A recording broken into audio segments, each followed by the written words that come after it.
Let's give a round of applause to our esteemed partners, Metravi, PowerTrack, Silver Partners, Dymo, Janitza, Ganesh Green, Conference Partner, Ningbo Dai New Energy, Industry Partner, Index TB, Box Branding Partner, Pom Power. Ladies and gentlemen, can we make a round of applause for our sponsors? Once again, ladies and gentlemen, come on. Well, to begin this momentous day with a sense of the unity and pride, we would like to commence this beautiful day with a ceremonial lamp lighting, which is a symbol of wisdom, progress, and a path of success. Ladies and gentlemen, I would like to invite our esteemed guest for the lamp lighting ceremony, Shri Kshitish Trivedi, Assistant General Manager with Industrial Extension Bureau, Industries and Minister of Department, Government of Gujarat. Ladies and gentlemen, a huge round of applause as we welcome Shri Kshitish Trivedi ji. I would also like to invite Dr. Vinod Tiwari, Regional Mentor, Gujarat, Atal Innovation Mission, Niti Aayog.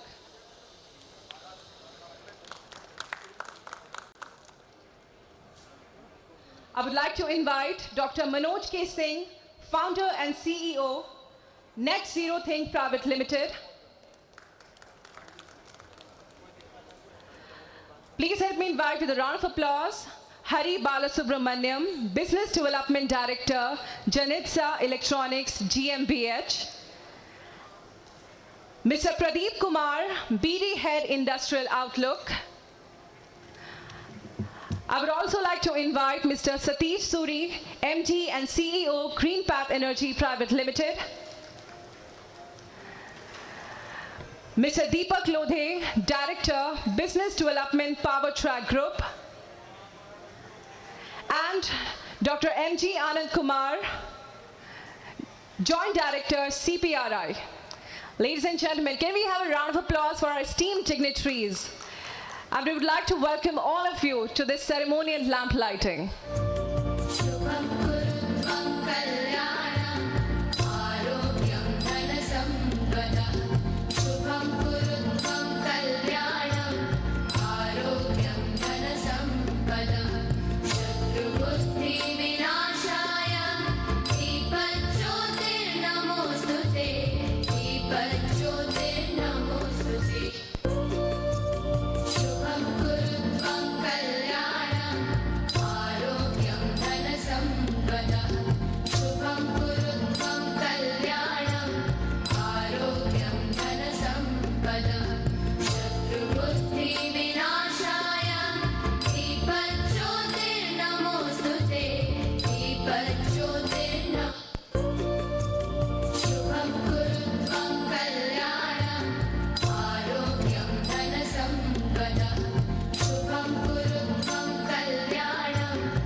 I would like to thank all our esteemed dignitaries.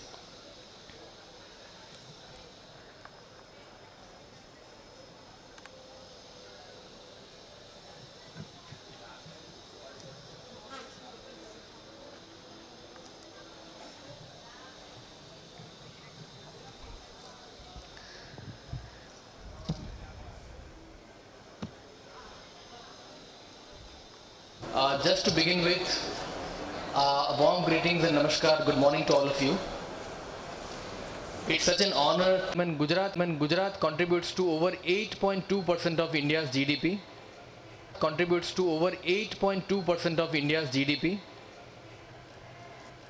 We constitute of 18% of India's total industrial output. We're handling 39% of India's cargo and 28% of India's manufacturing output. And these figures truly speak about our prowess, our journey, and the growth and development that the state has witnessed. And this is coming by no surprise. There are various tactical and logical reasons why I am saying that Gujarat has always been a pioneer in terms of industry-led growth.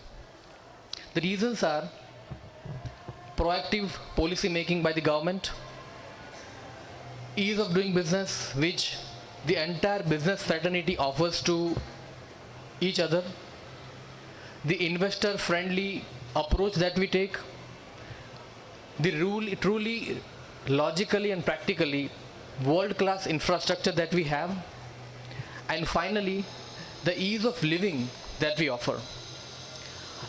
If we talk about the renewables energy in the EPS sector per se, then Gujarat has always been one of the leading states in the renewables energy sector, and our honorable CM has been very vocal about it through and through since last couple of years. Gujarat is contributing to around 16% to the India's total renewable energy capacity.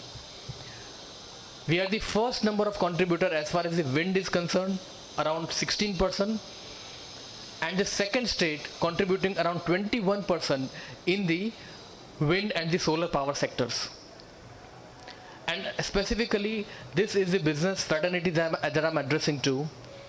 And we all must be aware about Gujarat's one of the finest flagship and pioneering business networking event, that is Vibrant Gujarat Global Summits. I'm sure somewhere we are all connected with one of the innovative platforms of the government of Gujarat.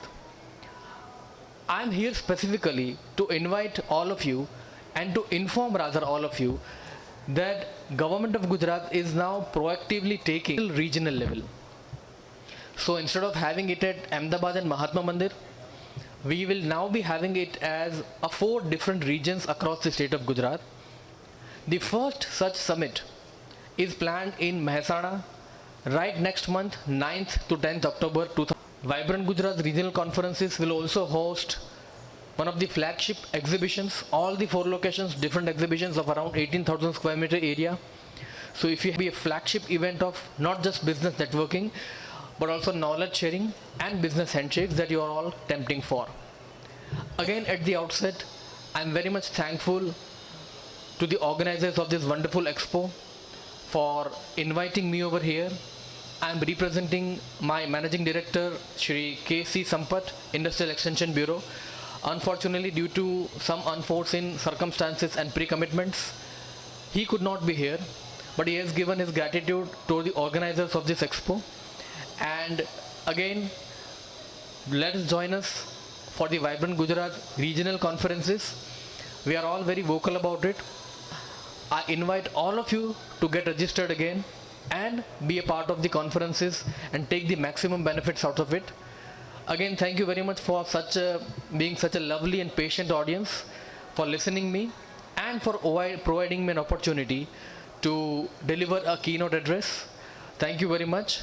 Jai Jai Garvi Gujarat and Jai Jai Vibrant Gujarat. Thank you. Thank you so much, Shri Kshitij Trivedi ji, for sharing such valuable insights with all of us.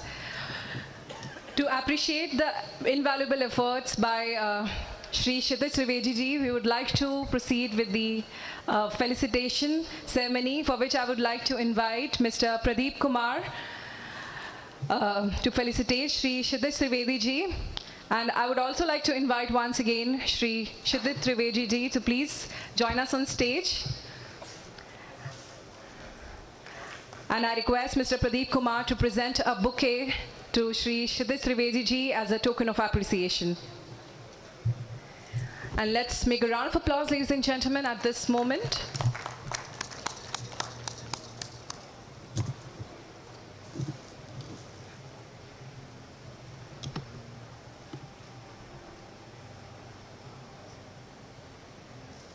Thank you so much.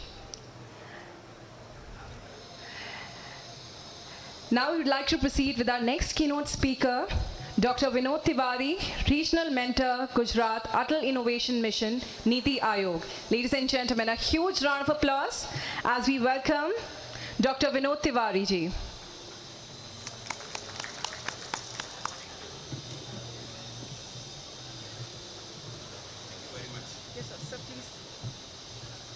Mic अलग बाहर वाला नहीं है, ले जाने वाला। नमस्ते। 2-3 लोगों ने नमस्ते किया और बाकी लोगों ने तो बोला भी नहीं। नमस्ते, गुड मॉर्निंग। मैं यहाँ पे क्या बोलूँ, नमस्ते गुजरात बोलूँ या नमस्ते भारत बोलूँ? भारत, गुजरात के बाहर से कितने लोग हैं? मैं क्या हाथ देख सकता हूँ? वेरी नाइस, वेरी नाइस, बहुत सुंदर. मुझे लगता है 25% of you are from out of India, out of Gujarat, right? So very good. Welcome to Gujarat, Ahmedabad.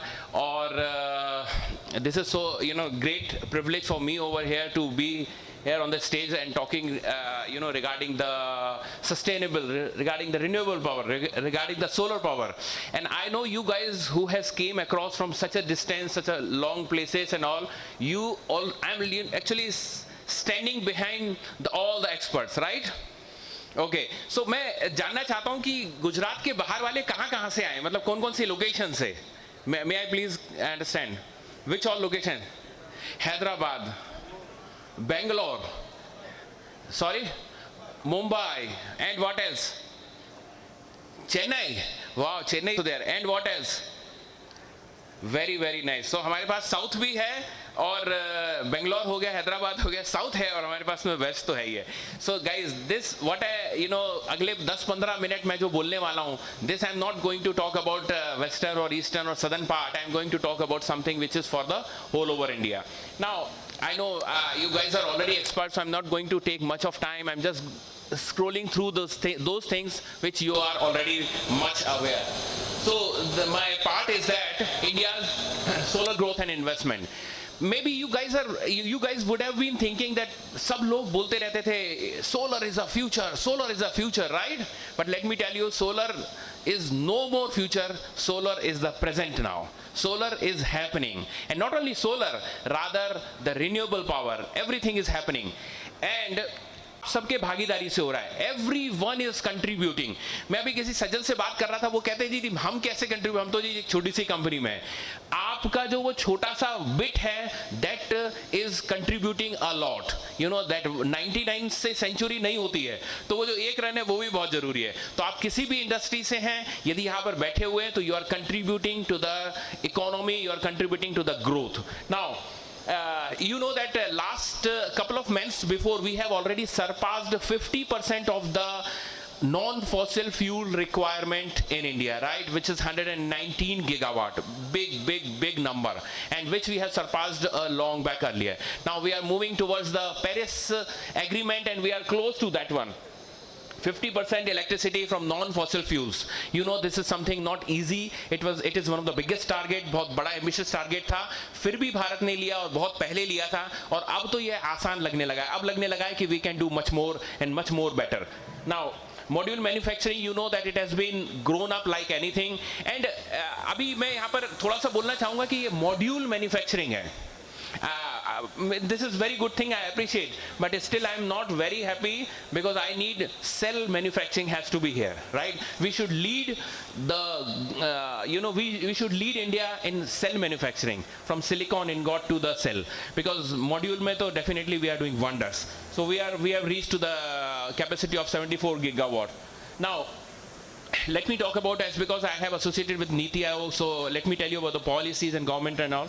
So PLI schemes has grown up like anything. It has become it has played a very pivotal role to grow and incentivize those companies, those MSMEs, those manufacturing companies in a larger way. And there is a huge fund which has been allocated around 15,000 to 24,000 crores. So guys, if you are thinking or trying to be in this sector of manufacturing, you're more than welcome. This is something which is happening in India, and you could be a leader, and you could be a very profit making company in coming years. GST, how many of you are waiting for the 22 September? Wow, very nice. तो बाकी लोग शायद GST के लिए wait नहीं कर रहे. Now I see many of my friends, for something or another they are waiting for 22 September. किसी को लग रहा है कि हम गाड़ी, किसी को लग रहा है कुछ, लेकिन this is a good news for solar industry as well. You might be aware that we have from 12% to 5% has been reduced significantly, not only for the solar panels but for the wind turbines as well. It's a huge number, big number. It is going to give a big impact in the again manufacturing. And let me tell you, I am basically from Madhya Pradesh, Gwalior, and there is a huge investment coming from one Gotham Solar, which is of 4,000 crore in the manufacturing, domestic manufacturing. So the companies have started investing a lot of money into this one, and this is a big number. Now, state initiatives already, my friend mentioned that Gujarat is doing great. Gujarat cannot be number 2. Gujarat is just growing. So Gujarat, Maharashtra and Uttarakhand, they are leading with the government schemes and programs. So those things are moving very nice. Now, good things are happening, but do you think that challenges should be also there? Yes or no? आप लोगों को challenges आते हैं? करके उड़ता है, वो हवा को पीछे लेकर के जाता है, और हवा is the biggest challenge for that particular eagle, right? Now, आप उसको सहायता करने के लिए, मदद करने के लिए, हेल्प करने के लिए आप उसमें से हवा हटा दीजिए, उस एनवायरमेंट से वैक्यूम क्रिएट कर दीजिए, रिमूव ऑल द एयर. तो do you think eagle can fly? No. If there is a resistance, if there is a problem, if there is a challenges, you can let it go back and you can succeed. So there are lot many challenges in India in solar as well. आपके साथ में नहीं, सबके साथ में क्या क्या है? जैसे tender delays हैं, there are lot many tender delays which has happened because of some or another reasons. Now 40 gigawatt still we have unsigned power agreements, power purchase agreements which is going on. 38 gigawatt के project cancel हो गए. Huge number I'm talking about. 40 gigawatt, 38 gigawatt. So think about it, if these numbers will add on to that one, it will be again huge number. Anyways, things are moving better, but there are challenges where the government and people are working on it. Now, investment opportunities, you want to listen about the investment. Investment is, this is the best place, this is the best time to invest in the solar, invest in the renewable. Solar cell modules, wafers, TOPCon, whatever, the best technologies are going on right now. So this is the good time to invest, not only Gujarat, across India, anywhere. You find there are so many schemes are there, state governments are coming together, they have a good, healthy competition to support and each other to support and grow with the companies. Utility rooftop की बात करें तो बहुत सारी schemes चल रही हैं, घर घर solar शक्ति is there. Financial and storage, there are lot many opportunities, and especially opportunities in the battery energy support system, right? Battery energy storage system की requirement थी, है और रहेगी, because you are generating power, but where will you store that power? So you need that one, and lot many big countries are working on it. I was in UAE for last 10 years, and I can see that those companies were talking about this BESS that time.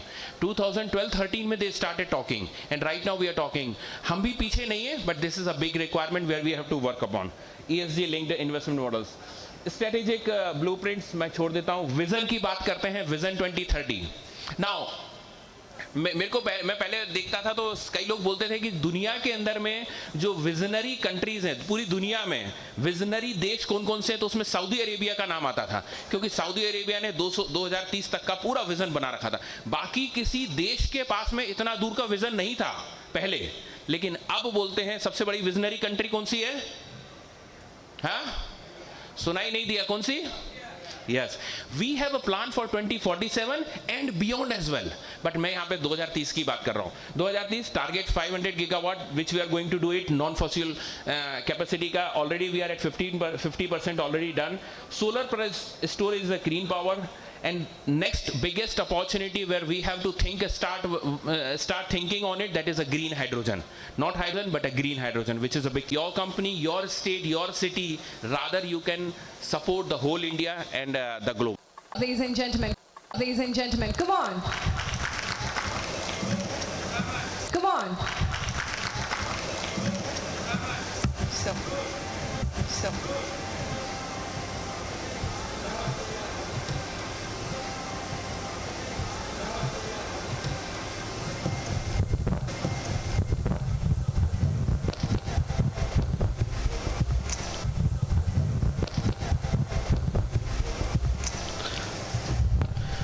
Good morning. Namaste Bharat, Namaste Gujarat, and Namaste Ahmedabad. Thank you very much for the organizers for giving me an opportunity. I am Dr. Anand, an autonomous society under the Ministry of Power, Government of India.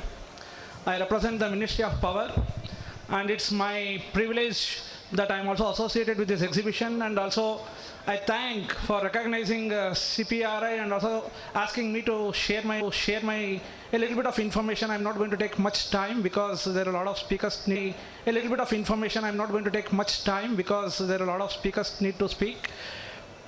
Central Power Research Institute was established in the year 1960. After the independence, there was a requirement that the manufacturers required their products to be certified, tested. So, keeping that in mind, and also by the Act of Parliament, CPRI was established. CPRI took its birth in the Indian Institute of Science High Voltage Department, and since then we have been serving the power sector, especially the manufacturers, the utilities. So, Nagpur. Just 3 days back, we have got a new unit opened at Nashik. That's a regional testing laboratory, and one more new unit will come up near Raipur in Chhattisgarh. So Central Power Research Institute has, though you're all manufacturing or getting to the industry as well as for the power sector, we are going to support you by the way of research, and all the testings have been done as per the internationally recognized standards, and I invite all of you to come to CPR to see these facilities, because it will definitely help for us to mass to, as for the, what is the vision of the Government of India, the Ministry of Power. We are all going to be partners, whether it's striving very hard to ensure long-term policy stability to attract sustained investment. With a strong commitment and the right execution methods, these measures can accelerate India's journey to a cleaner, more resilient energy future. And very recently, maybe a month back, I think there is a Central Electricity Authority has given guidelines. When coming to testing and certification of the products that you are generating or you are manufacturing, the requirement for the electrical equipment manufacturer especially, Central Electricity has recently released draft revised guidelines for type tests and quality assurance of major power electrical equipment. The draft document includes the guidelines for type tests for major equipment of the power sector and the guidelines for model quality assurance plan for major equipment of power sector. So this draft guideline for type tests have been formulated, which aims to standardize periodicity and reduce redundant testing, because this is one of the problems that we are not able to do the testing as per our requirement and the time. So they set validity periods for test reports with transmission equipment rating up to 66 kV and above, and typically valid for 10 years, and distribution equipment for about 66 kV and above, validity for 5 years. So these type tests would really need to be repeated in case of significant changes in design or materials, manufacturing process, or otherwise this is valid for the period that they have mentioned. So now that coming to the testing, the CPRI service has been provided because we are an accredited laboratory as per the national and international bodies, and we have been providing these services. And accredited laboratory reports such as those from the NABL labs, including CPRI, will be mandatory for the equipment manufacturers, and manufacturing in-house test reports may also be accepted if witnessed from an agency like Central Power Research Institute or Central Electricity Authority. So the draft guidelines for model quality assurance plan seeks to bring uniformity to quality assurance process for major electromechanical equipment used in the substations, transmission lines, distribution systems, and power plants. And they define the categories of tests, including type tests, routine tests, special tests, factory acceptance tests, and site acceptance tests for purchasers to avoid redundant checks, and specifies quality assurance plan for equipment such as circuit breakers, turbines, cables, and many other equipment. So I'm not going to take much of the time. I welcome you all to come to CPRI, use our services. And we are being the partner, and now we are working in the area of renewables. We have already started tying up with the academic institutes, the manufacturers, the utilities, and I think we will go in a bigger way, because next coming decades will be mostly on the renewable, as rightly said, that we already crossed the whatever the aims and objectives of the Government of India for in the renewable sector, that has already been crossed, and we will be there to partner with you. And I thank the opportunity given to me from the these exhibitors. Thank you very much for this opportunity. Well, thank you so much, Dr. Kumar, for sharing such valuable insights with all of us. Now, to appreciate the efforts and invaluable contributions of Dr. Kumar, we would like to proceed with felicitation ceremony, for which I would like to invite Mr. Manoj Kumar Singh, Net Zero Think. Ladies and gentlemen, a huge round of applause, and I request Dr. M.G. Anand Kumar ji to please move forward. And I request Mr. Manoj Kumar Singh ji to present a bouquet to Dr. M.G. Anand Kumar as a token of appreciation. Can we make a huge round of applause, ladies and gentlemen? Thank you so much. Thank you.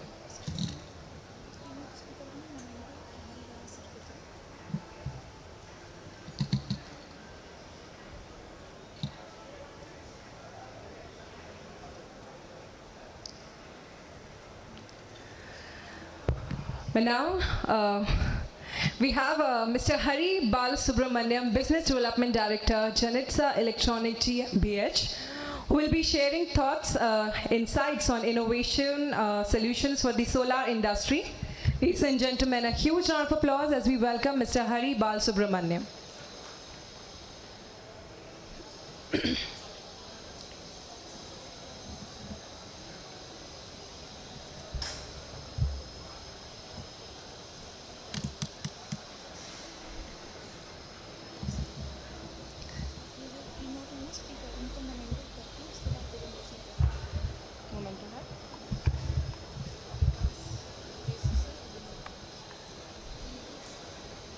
अब इनके बाद करवा देते हैं. Yes. I just want to connect it somewhere.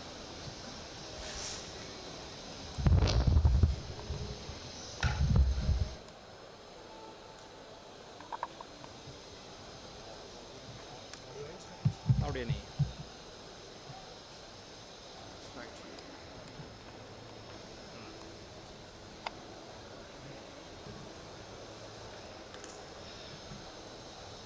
Very good morning, everybody. It's been a pleasant morning. In fact, it's in Ahmedabad.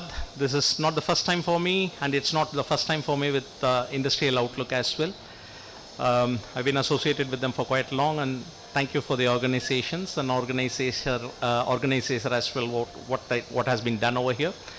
We talk about solar.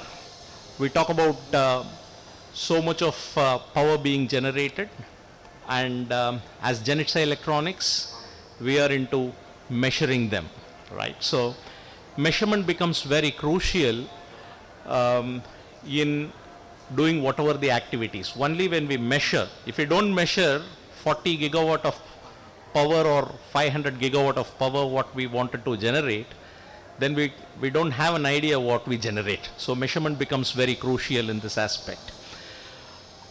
What we do as Janitsa is, Janitsa is a German manufacturer of electrical measurement devices. We not only do the electrical energy measurement, we also do power quality and also the residual current, which is used for safety purposes.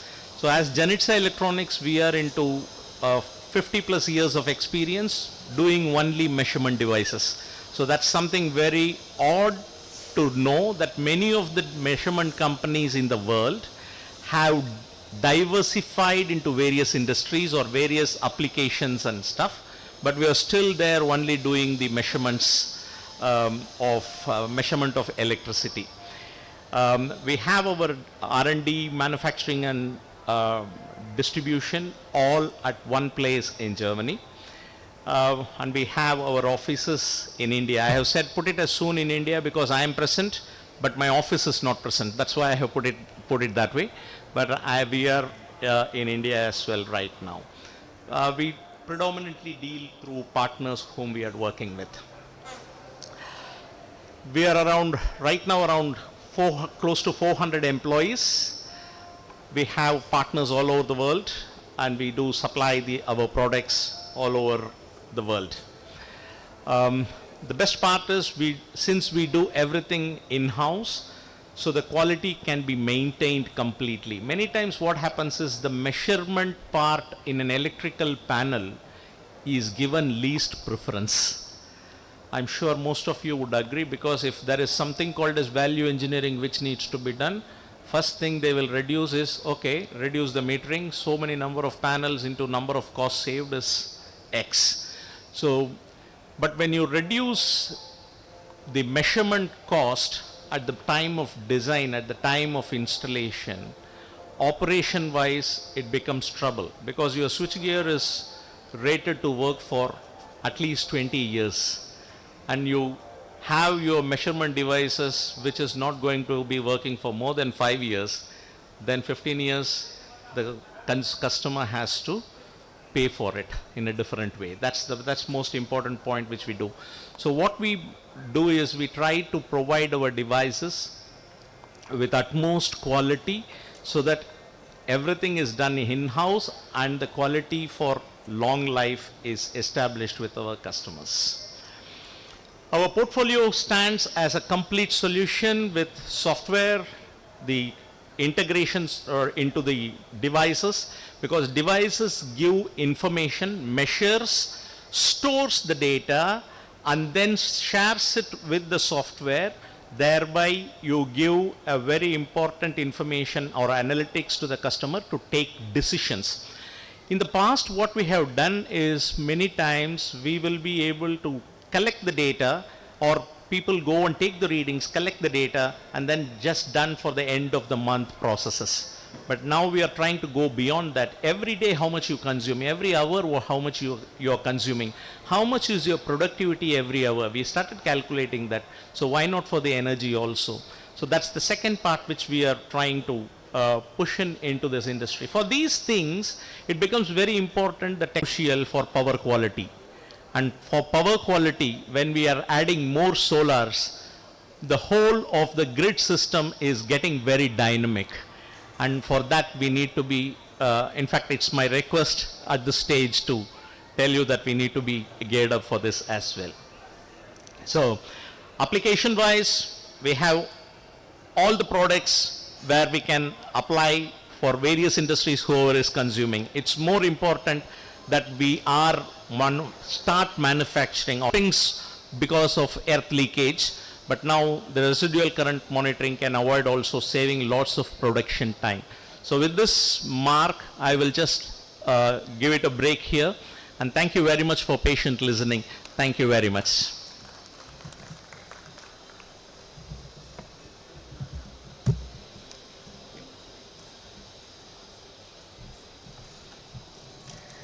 Thank you so much, Mr. Hari Balasubramaniam ji, for sharing such valuable insights with us. And to appreciate the valuable insights by Mr. Hari Balasubramaniam ji, we would like to move forward with the felicitation ceremony, for which I would like to invite Mr. Manoj Kumar Singh ji, Net Zero Think. Can we have them? He's not here.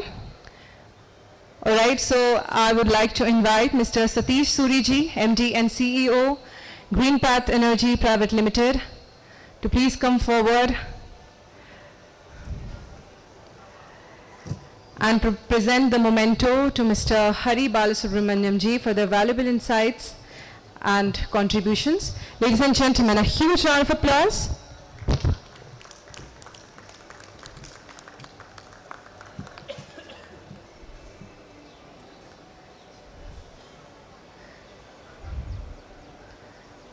Thank you, Mr. Suri.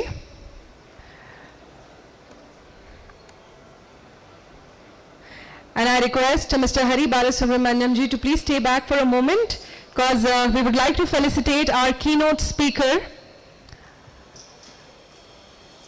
Dr. Vinod Tiwari ji. Please join us here on stage. And I request Mr. Hari Balasubramaniam ji to please present a memento to Mr. Dr. Vinod Tiwari ji.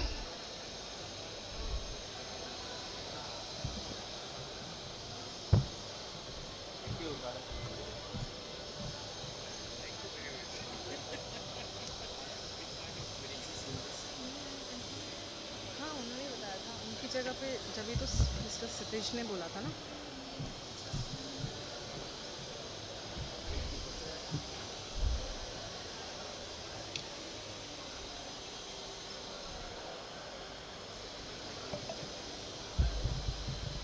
Thank you so much. Thank you. Welcome. Well, now, ladies and gentlemen, we'll move forward to our first session of the day, discussing the solar revolution and renewable energy transition, for which I would like to invite our esteemed panel members, Ladies and gentlemen, with a huge round of applause, let's welcome Mr. Jignesh Shah, Solar Business Consultant, Jinika Enterprise.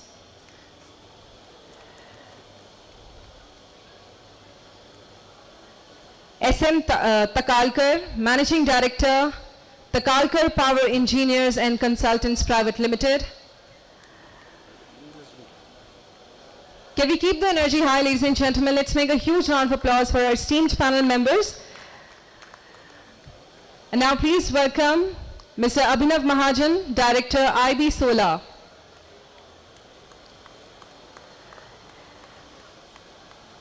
And let us invite Dr. Harsh V. Sethi, CEO and Founder, Trinano Technologies Private Limited.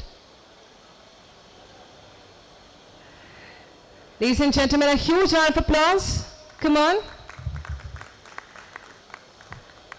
And now I would like to invite our moderator for this session, Mr. Vikas Maheshwari, Director, Greenpill Renewable Energy Private Limited.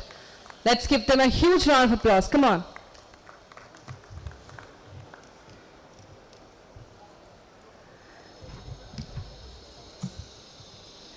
And now I request Mr. Maheshwari to please lead the session for all of us. Can we have the mics?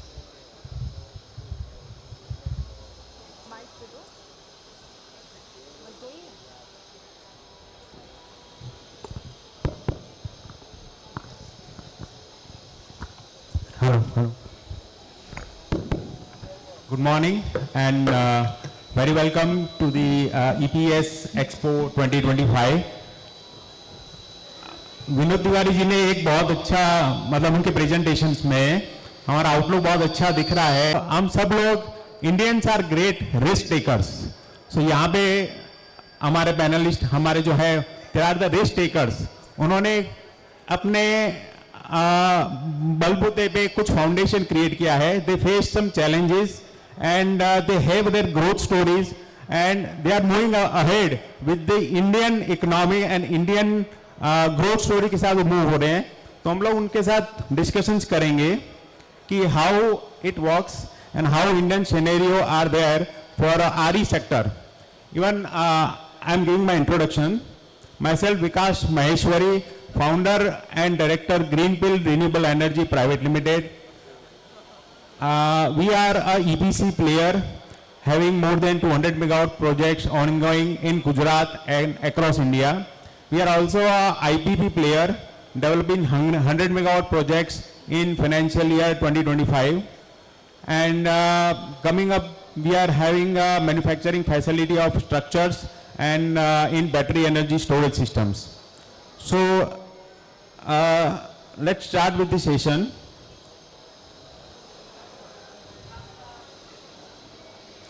So Indian just 2 minute मैं बताना चाहूँगा कि Indian solar industry is a poster boy.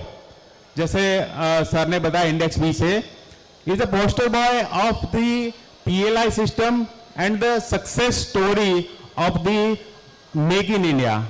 Because हमने हमारा जब career start किया था 2012 में, जब श्री नरेंद्र मोदी जी गुजरात के मुख्यमंत्री थे और वहां से उन्होंने चारणका का पहला 600 मेगावाट का सोलर पार्क इनॉग्रेट किया था. तभी किसी को विजन नहीं था. सर को भी मालूम होगा, I think sir were there, कि how solar industry going in the next decade कितना बड़ा है किसी को मालूम नहीं था. सिर्फ श्री मोदी जी को ही मालूम था. But today we are the live example. हम ग्रोथ स्टोरी में कहीं ना कहीं जुड़े हुए हैं कि कितना बड़ा बन सकता है. सो लेट्स स्टार्टिंग विथ हम स्टार्ट करेंगे कि कैसे सोलर का इनोवेशन हुआ है, सोलर टेक्नोलॉजी का इवोल्यूशन हुआ है. तो मैं पहला क्वेश्चंस में लेना चाहूंगा मिस्टर जिग्नेश शाह सर, आपसे लेना चाहूंगा कि how the next generation solar PV technologies, like first is a bifacial, then it is a perovskite cell, then thin film, then HJT, how it is evolve and what you are thinking for the next decade, वो कहां तक जाएगा?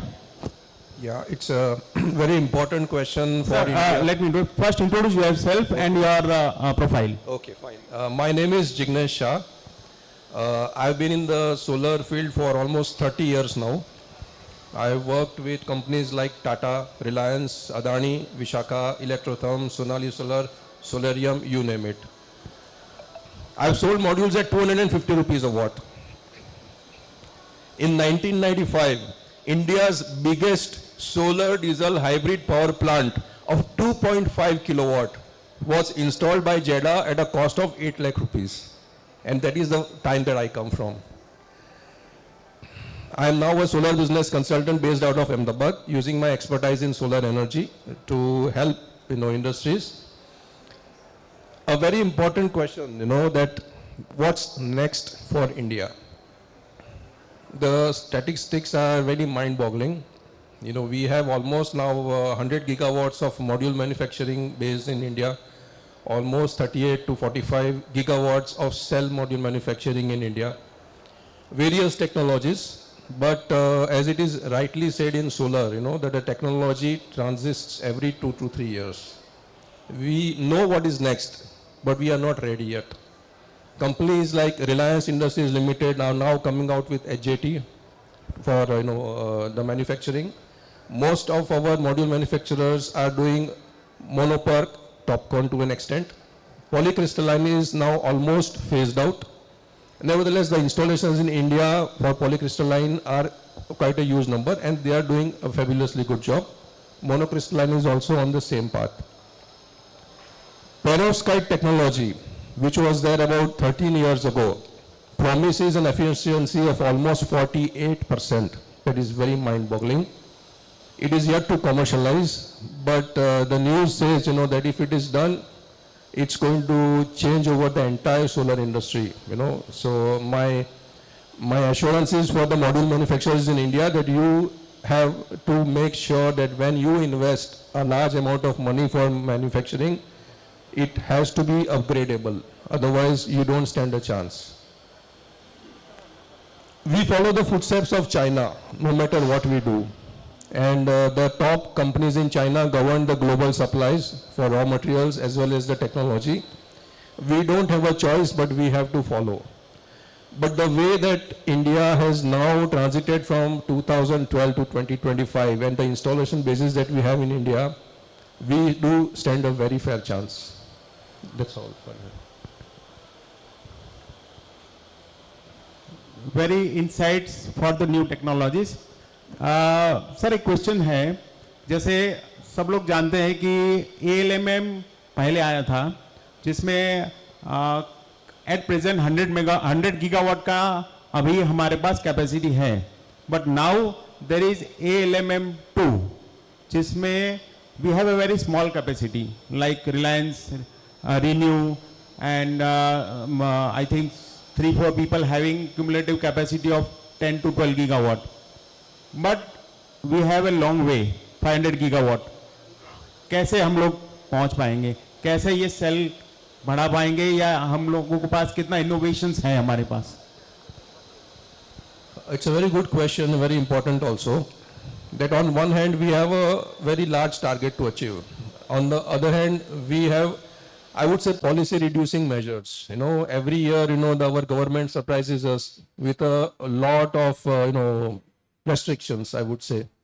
But nevertheless, there is a lot of think process that is happening. The ultimate thing is that, we need to be self-sustainable, self-sufficient. We have 5 years. And as you rightly said, that the ALMM 2 capacity is very, very less. But rest assured, that the 500 gigawatt target is not only for solar. It is for wind, it is for biomass, it is for nuclear, and to be included green hydrogen also along with BESS. So it's not only the solar story that will count, the other technologies will also contribute to the 500 gigawatts. I would not be worried at present, because no matter by hook or crook, we will achieve that figure. You mean to say that the cost will reduce by the time when the capacity increase? Great. So I think सबको मालूम होगा कि we had a white revolution, milk revolution, काफी सारे लोगों ने वो journey को एक्सपीरियंस किया होगा. We had a green revolution. I think Jignesh ji will lead the sun revolutions. and we will be having ALM2 capacity also. So my next question is to Mr. Takalkarji, that to reach that 500 gigawatt, we need a huge network. We need a huge power system to transmit that gigawatt of power, that gigawatt ampere. So how India is ready for that? My introduction. Hello. I am SM Takalkar. I am a consultant for transmission lines, substations, distribution lines, and lot more. We are having our office in Vadodara. We are doing civil, electrical, structural, all types of designs under one roof. And to be very frank, I am retired chief engineer of Gujarat Energy Transmission Corporation, GETCO. I retired in 2006, and next day I started my consultancy firm. And we have got our business pan India, Middle East, African countries, SAARC countries, Far East Asia. And we are providing services of design engineering and consultancy for transmission and substations up to 765 kV. To his question, it's a really trouble creating question, because to meet that target, you need lot of evacuation capacity. 765 kV lines are being laid from now Khavda, which is a big hub, 35,000 megawatt. Number of transmission lines are being constructed, but still they are going to fall short, because the regulators and other people who are stakeholders for this entire 500 gigawatt power system, everybody has to gear up. One thing I will tell you, equipment.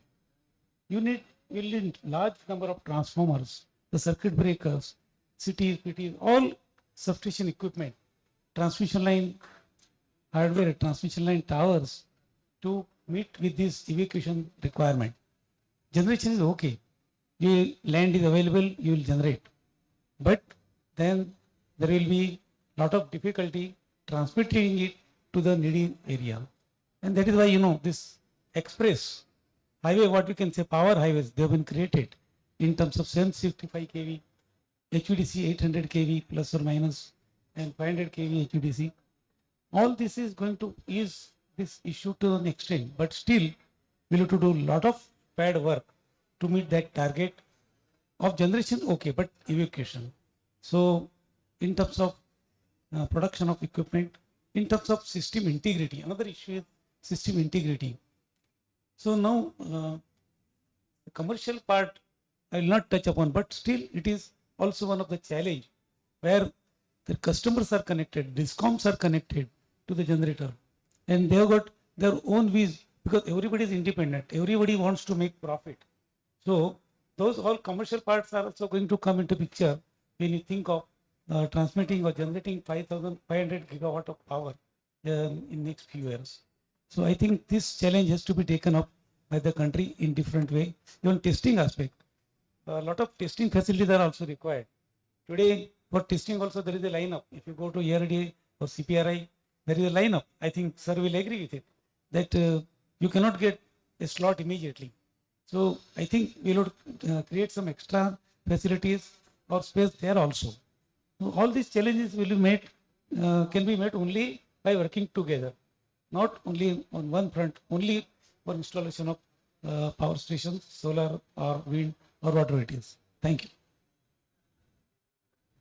Sir is retired from, I think, GETCO. So you mean to say that there is a huge business opportunity in terms of transformer, CTPT, power components manufacturing? Because I think somewhere I heard about, right now we are having 5 lakh circuit kilometers line at present, and it is going to be 8 lakh circuit kilometer line by 2030. So I think there is a huge business, and I think you know that GETCO is coming up with the IPO. So let's have, I think we all maybe invest in GETCO, because there is a huge opportunity in that also. So very interesting. And We have another question for Mr. Harsh Shetty, Dr. Harsh Shetty, that power is there, evacuation is there. So how industrial and commercial transition take place in small sectors, like in city or in a small suburb area? How it take place? Yeah, thank you. So I am Dr. Harsh Sethi from Trinano Technologies. We are basically a startup associated with incubated by SINE IIT Bombay, also endorsed by Ministry of New and Renewable Energy as a made in India technology for innovation in improvement of power output of solar panel.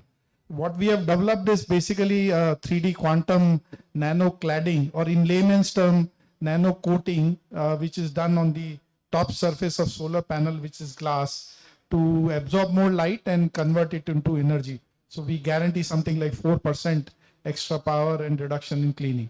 So coming back, as eminent speakers before me spoke, that 99 ban gaye, 1 run se century kam hai.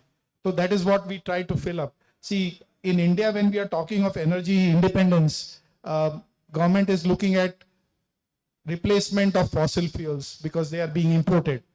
In terms of when we talk of battery technology or EV, we are dependent on China because of rare earths and magnets. So there are two fields which we can focus on, which are, one is solar, because we have abundance of solar irradiance in our country, and the availability of silica also in the country, which is the primary raw material, amorphous silica, for making solar panel. And second is green hydrogen, which country is focusing on, but it will take time to commercialize. Now, having said that, eminent speaker before me shared that we are doing a lot of work through PLI and ALMM and PM Surya. Look at from cell to panel and to actual efficiency which is being garnered or achieved. There is a big gap. Cell manufacturer may write that technology is 24% or perovskite maybe 40-45%. But when you talk of panel and when it is installed in the field, that is not the case. The reason being, one is reflection losses, second is soiling losses. So that's where, how do you optimize and reduce those losses? That's a key factor. And one of the key issues in when we talk of bigger chunk, when we talk of Indian context, we are talking of rooftop solar as coming up in a big way. Whether it's residential rooftop or rooftop on government buildings, bus stops, railway stations, schools, etc.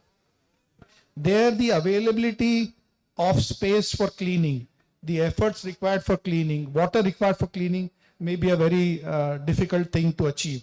And therefore, we have to find technology which can achieve and address that gap. And that's crucial to make sure that we can adopt solar technology at an optimum way and in an economical way. So that's key to our success in solar. Thank you. Sir, you are doing a great job by providing some innovative material to increase the efficiency of the panel. Now, coming back to Mr. Jignesha, sir, can you give elaborate the Indian RE target, that is a 500 gigawatt. Can you elaborate something? This is a very comprehensive subject, so I've got a piece of paper with notes written on that. So please allow me to read through that. 500 gigawatts by 2030. On the face of it, it looks a very big target. But believe me, guys, we are already halfway through. We still have 5 more years to go. At a 20% run rate with all the others also contributing besides solar, I'm sure it is achievable. We have done about 119 gigawatts in solar as of now till June 2025. And the target to do against 500 gigawatts is about 219 in the past, provided it is safe on the long run. But to achieve that kind of target, we still have a lot of bottlenecks, a lot of hiccups, I would say. The first and foremost is, the green energy corridor and transmission network that we have to create in the country. Because unless you transmit the power, you cannot utilize it properly. A lot of other things, that we need to do. One is, yes, our Indian mindset also has to be very, very improvised. Like, our previous speakers have said, we have to invest a lot in R&D. We have to invest a lot in testing.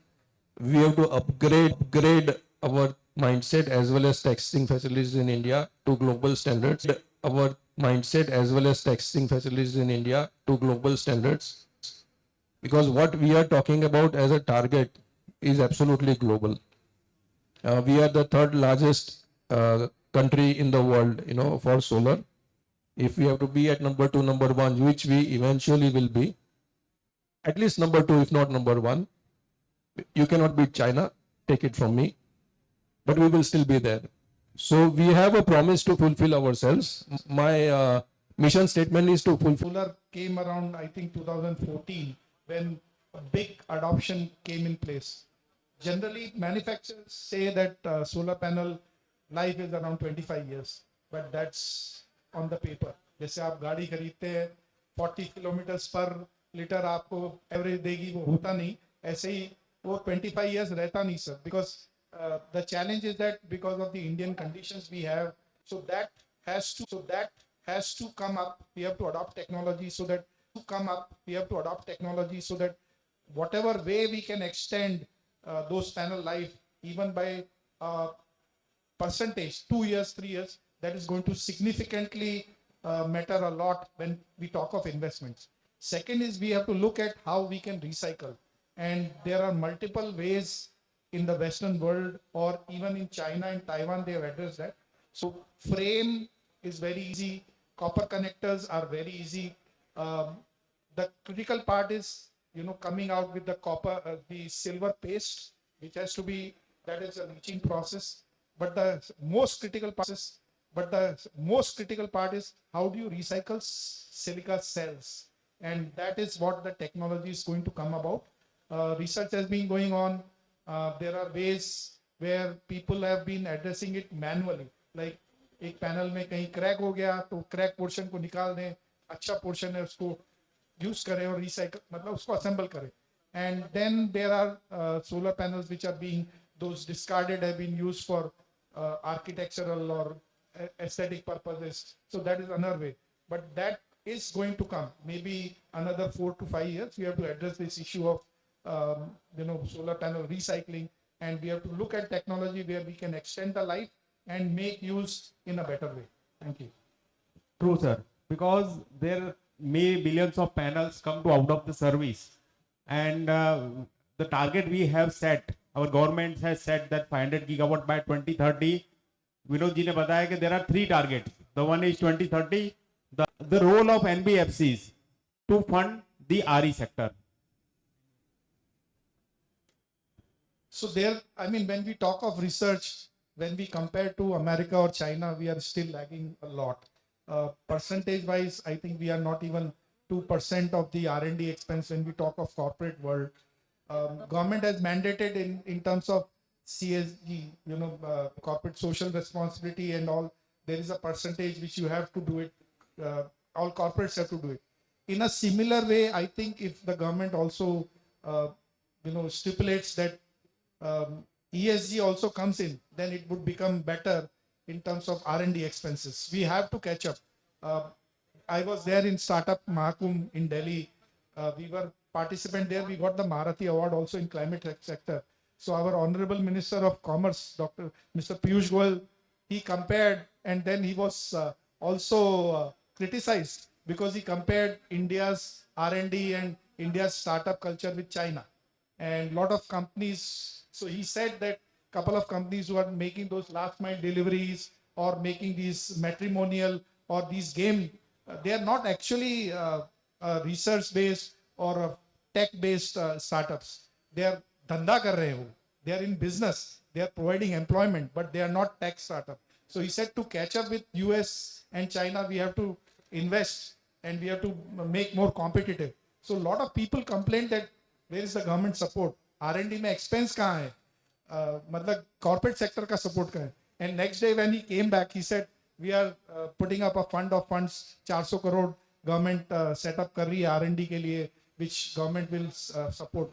So I have seen that government is putting up some amount of efforts where, government entities and private entities can work together on joint proposals, joint projects to develop something which is commercially.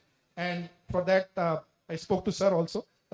And we have been working with IIT Mandi, IIT Bombay to develop those commercially viable technologies. So this is something, but still in India, I feel that the NBFCs or VC funding for tech-based, especially R&D-based, material science-based technologies are still difficult. People, VCs normally look at faster returns. 5 साल में double होना चाहिए, triple होना चाहिए. वो normally climate tech based, material science based में होता नहीं. So this is something which Indians have to adapt to, more focus on, then it will take up. Thank you. ये पीयूष गोयल जी का जो इंसिडेंट बताया, जो उन्होंने बहुत सोशल मीडिया पे भी बहुत लाइव हुआ था, कि अमन गुप्ता सब जानते होंगे जो शार्क टैंक पे आते हैं, जो बोर्ड के फाउंडर है, तो उनको उन्होंने बताया था कि India don't need the slavers labour, India need the innovators. आप लास्ट माइल डिलीवरी क्रिएट कर रहे हो, मतलब आप व्हाइट कॉलर लेबर बना रहे हो, तो इंडिया डोंट नीड दैट. और सर का जो क्वेश्चन है और आंसर भी है कि चाइना के साथ कंपैरिजन में 2 कंपैरिजन होना चाहिए. The one is the amount of fund they are putting on the R&D sector.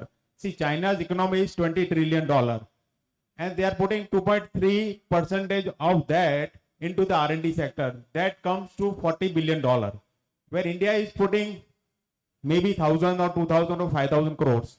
So there is a huge gap in the R&D sector itself. And the one that I come up with the major articles that China is going for the next decade innovations, like they are investing in semiconductors, they are investing in EV transition, they are investing in smart taxis, in artificial intelligence, humanoid robots. So they are investing major, and even I think last week I have read an article that they have mandatory came across to put the AI into the standard 2, 3 and 4. Means their children of age 5 are making the chatbots or learning the chatbots, and where we are. So there is a huge difference. See, our economy and their economics are different, but they are building the next AI sector, next AI powerhouse or next AI power army, and we are building something else. So I think government has to look in a very, very deeply manner that how the next generation technologies is going to inbuild in the education system. Some article I have read that need a you can say skill development, marks and आपकी mark sheets is no more important. Marks and mark sheets are no more important, but the upskilling and the skill enhancement is going to be the major reform sector, because you need. अभी आज बोलते हैं कि हमको YouTuber बनना है, हमको x बनना है, हमको स्टॉक मार्केट में ट्रेडर बनना है, but where are the innovations? There is no innovation. So I think our childrens are going to, हमने तो पढ़ लिया, आई थिंक सर सीपीआर के में है तो उन्होंने भी काफी अच्छी पढ़ाई की होगी, इवन सबने भी अच्छी की होगी, लेकिन हमने तो पढ़ लिया, हमारे बच्चे बोल रहे हैं कि हमको यूट्यूबर बनना है, हमको गेमर बनना है, हमको स्टॉक मार्केट का ट्रेडर बनना है, हमको एक्स वाई बनना है, लेकिन कोई नहीं बोल रहा है कि हमको आरएनडी में जाना है. सर डॉक्टर हैं, उन्होंने पीएचडी किया है, तो हमको आरएनडी में जाना है, हमको एक इंडिया के लिए कुछ इनोवेशन सिस्टम बनाना है. No one is going to rail, बस सबको एक डिलीवरी प्लेटफॉर्म बनाना है एंड एक रेस्टोरेंट ओपन करना है. So that is a huge, I think that gap has to fulfill somewhere somehow. Sir एक ओपन डिस्कशन करेंगे कि how Indian role in a global supply chain in a RE sector, how it can be in India, where in India position itself.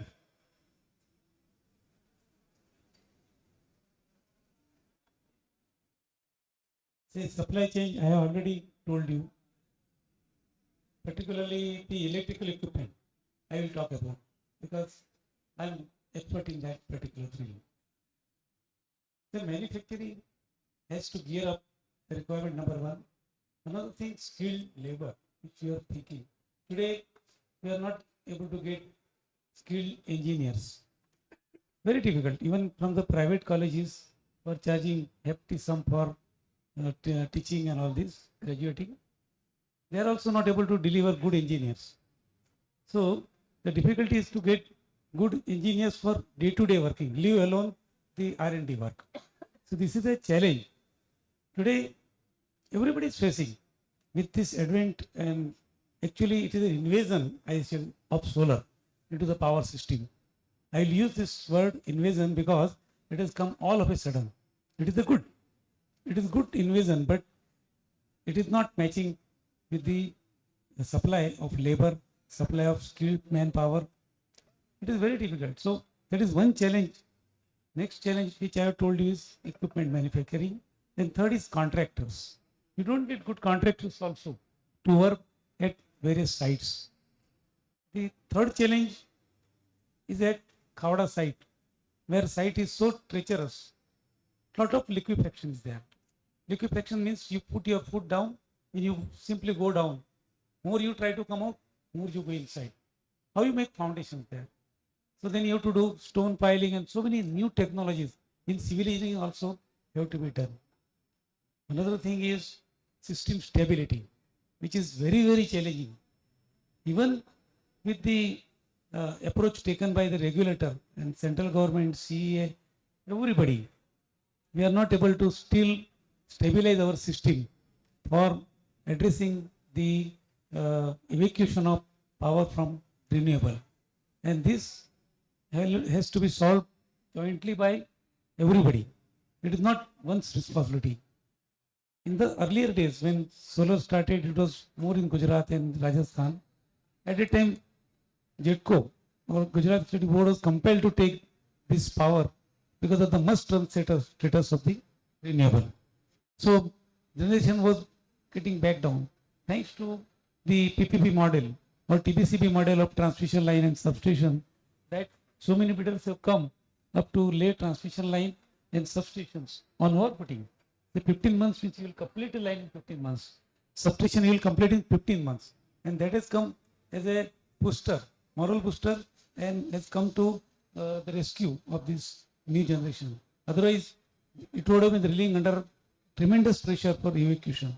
So now there is good amount of ease, but still it is generating harmonics. System stability means you have to deploy statcoms and so many things have to be provided to stabilize this power, because this is infirm power number one, and quality wise also it is injuring the system. So these are the big challenges for us to integrate this power into the grid and take it further. Thank you. I think when we talk of global supply chain, the manufacturers in India, when they are looking at supplying to the world, it is an opportunity, it is a threat, it is a competition, always. China has been traditionally having around 90% of the market share in solar panel supplies. But I don't know if a lot of you are aware, in Nordic countries, I think just 6 months back, there was a complete power outage. And when they found out the reason, they found out that behind the inverters, there was a switch which could remotely be controlled from China. And that caused the complete power outage there. So then some of the countries thought, okay, let's stop. Let's take a break. Some of the countries, Chinese panels are not at all allowed to be exported. What does it give? It gives an opportunity to Indian manufacturers. But then Chinese manufacturers have got a dearth of like a whole huge load of inventory which is being unsold. And they're trying to push that. Today, if you ask that I'm putting up a 100 megawatt plant to any Chinese panel manufacturer, they'll say, tell me the rate you want and I'll supply. That is where it is. Can Indian manufacturers compete that? We'll have to look at that. How do we compete? But that's when we are talking of a premium product. Let's talk about not only just the pricing. Can we compete with them in features and functionality? Can we compete with them something better product? That's what we have to look at. There are companies in India who are looking at the world market. Vari has put up a plant in I think Detroit in US. Vikram Solar is looking at.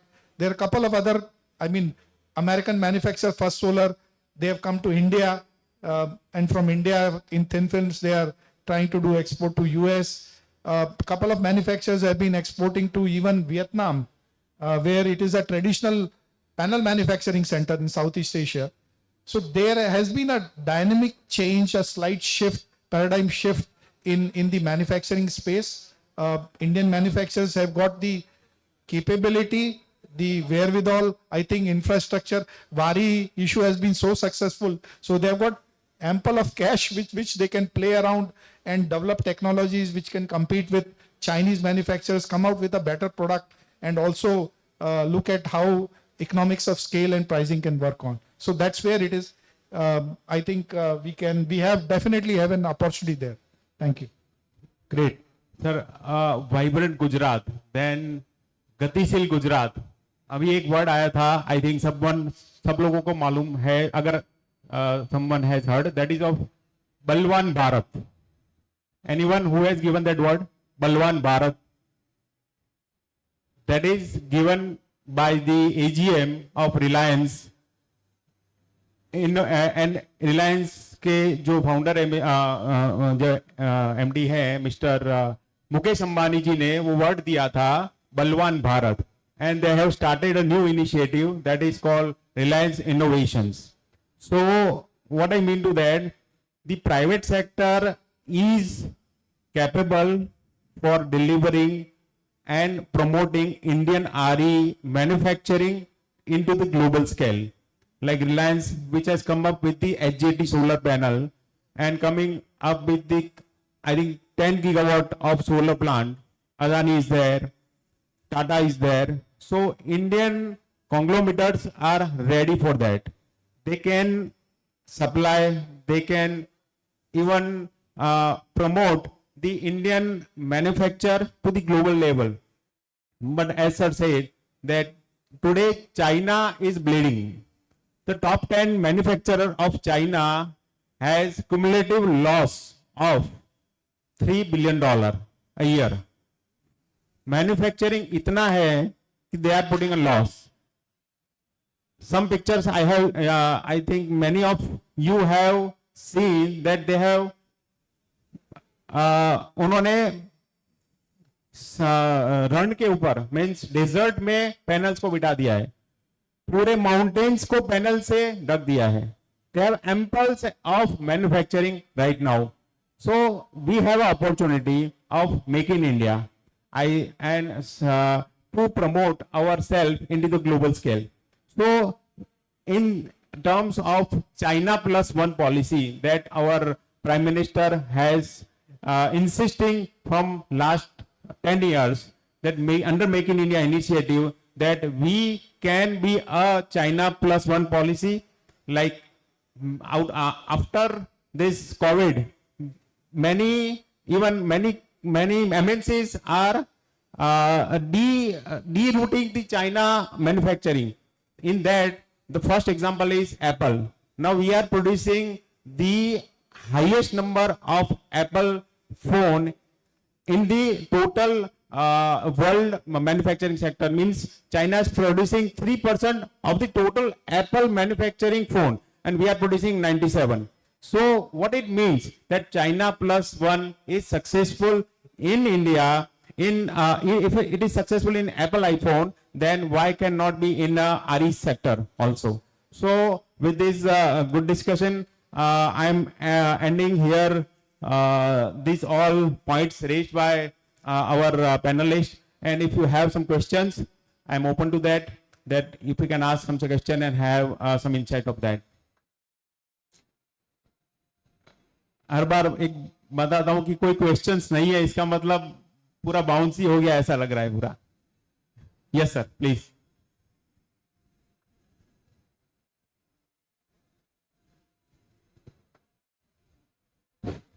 Thank you very much, sir. It was a wonderful discussion and also a lot of enlightening information was given. I thank all the audience, the VIPs on the dais sitting there. Sir, I'm basically a material scientist, and in morning I had a discussion with Seti Saab, and also I'm also actually listen to Takalkar Saab. actually we need to work together because we cannot work in isolation. We can also have to form consortiums or conglomerates, what we say, because there's no dearth for funds. Government of India has given so much of funds, especially from the Ministry of Power. There are a lot of schemes for the depending on how much amount you want and how you are going to tie up and who are your partners. Not only from the Ministry of Power, MNRE has a lot of projects. They're seeking project proposals, and if you go to their website, you see a n number of the projects they want the people to participate, take the funds and do the things. Now, as I was telling Seti Saab in the morning, as a material scientist, we try to develop. See, we cannot look only at IIScs, IITs or NITs. In my experience, we have worked with the private engineering colleges where there are researchers, very excellent researchers, and for them, government have made the norms so easy that you are able to apply for a project and get the funding. We have been able to do a funding for the private college in one of the college in near Mangalore. And in many of the engineering colleges in Bangalore, they have got their own center of excellence being put in by the industries so that they are promoting the skills, the manpower, whatever the skilled manpower required, the technology required, so they can work. They are identifying the people. So where we are missing is that we are trying not to identify the people. We say that only IIC can deliver or IITs deliver or NITs can deliver. It's not like that, sir. We can work because suppose I want to develop a technology. Now I have got a technology for BESS. So we are trying to work it on that. We know, see, I have got a standards. I am a strong, I have the testing and certification experience. So I know what type of test equipment I have to put, how I have to go with the standards and how to evaluate and give the results. So this is possible. So like that, we need to have people working with us. We want to have experts knowledge, especially like Takal Sub, who has worked in the transmission sector, generation sector, and all those things, material scientists, and also about Jignesh Shah Sub. Of course, we also have one of this one. We have to work together. We have to put it, say, suppose I have to develop a technology for battery electricity. It's not only about the battery system, the materials, the evaluation as per the standards. It also requires that we have to integrate and we have to work along with the power systems engineer. We have to work with the material scientist. We have to work with the corrosion engineer. If you want to say that where do you find those experts? We have a lot of academic institutes and also the institutes where retired professors, retired officers, they are the members of societies. I am a member of the Indian Ceramic Society. I am the member of Material Research Center like this, where a lot of people, they come together. They have the ideas. They want somebody to take their expertise. They also want to share their knowledge. Are you ready to take them in a group? Is the question. See, they are not seeking anything. They are not seeking any, like that, give me some honorarium or something. They're not. They want to share the knowledge in the thinking, having this in mind that they have to contribute something to the society and for the nation building. It is possible, sir, as Seti Sahab was telling that about the perovskites. Sir, we can, the last year Nobel Prize was for the quantum dots. So we already started working on the quantum. That's a wonderful technology. We have the material characterization facilities. We know how to characterize a material at the nanoscale. Now, how do you give out my technology, my expertise to the consortium? Is that what is that your requirement? How I can contribute? We have to sit together and discuss, and we have to do that. Funding is not at all a problem. I think even the utilities can support, the manufacturers can support. I don't think that there's any huge investment required for that. We can start at a very grassroots level. When we have the technologies developed, we can always take it to the pilot plant scale and evaluate it. There's absolutely no issues on that. 2 years back, I had a project with one of this one working on the proton membrane exchange for the green hydrogen. You will not believe me, the research scholars did wonderful job. I am one of the principal investigators. I have got 2 patents and 3 publications in the journals, that is peer-reviewed journals. This is possible because we are able to work. How are you going to channelize our thoughts on that is the question.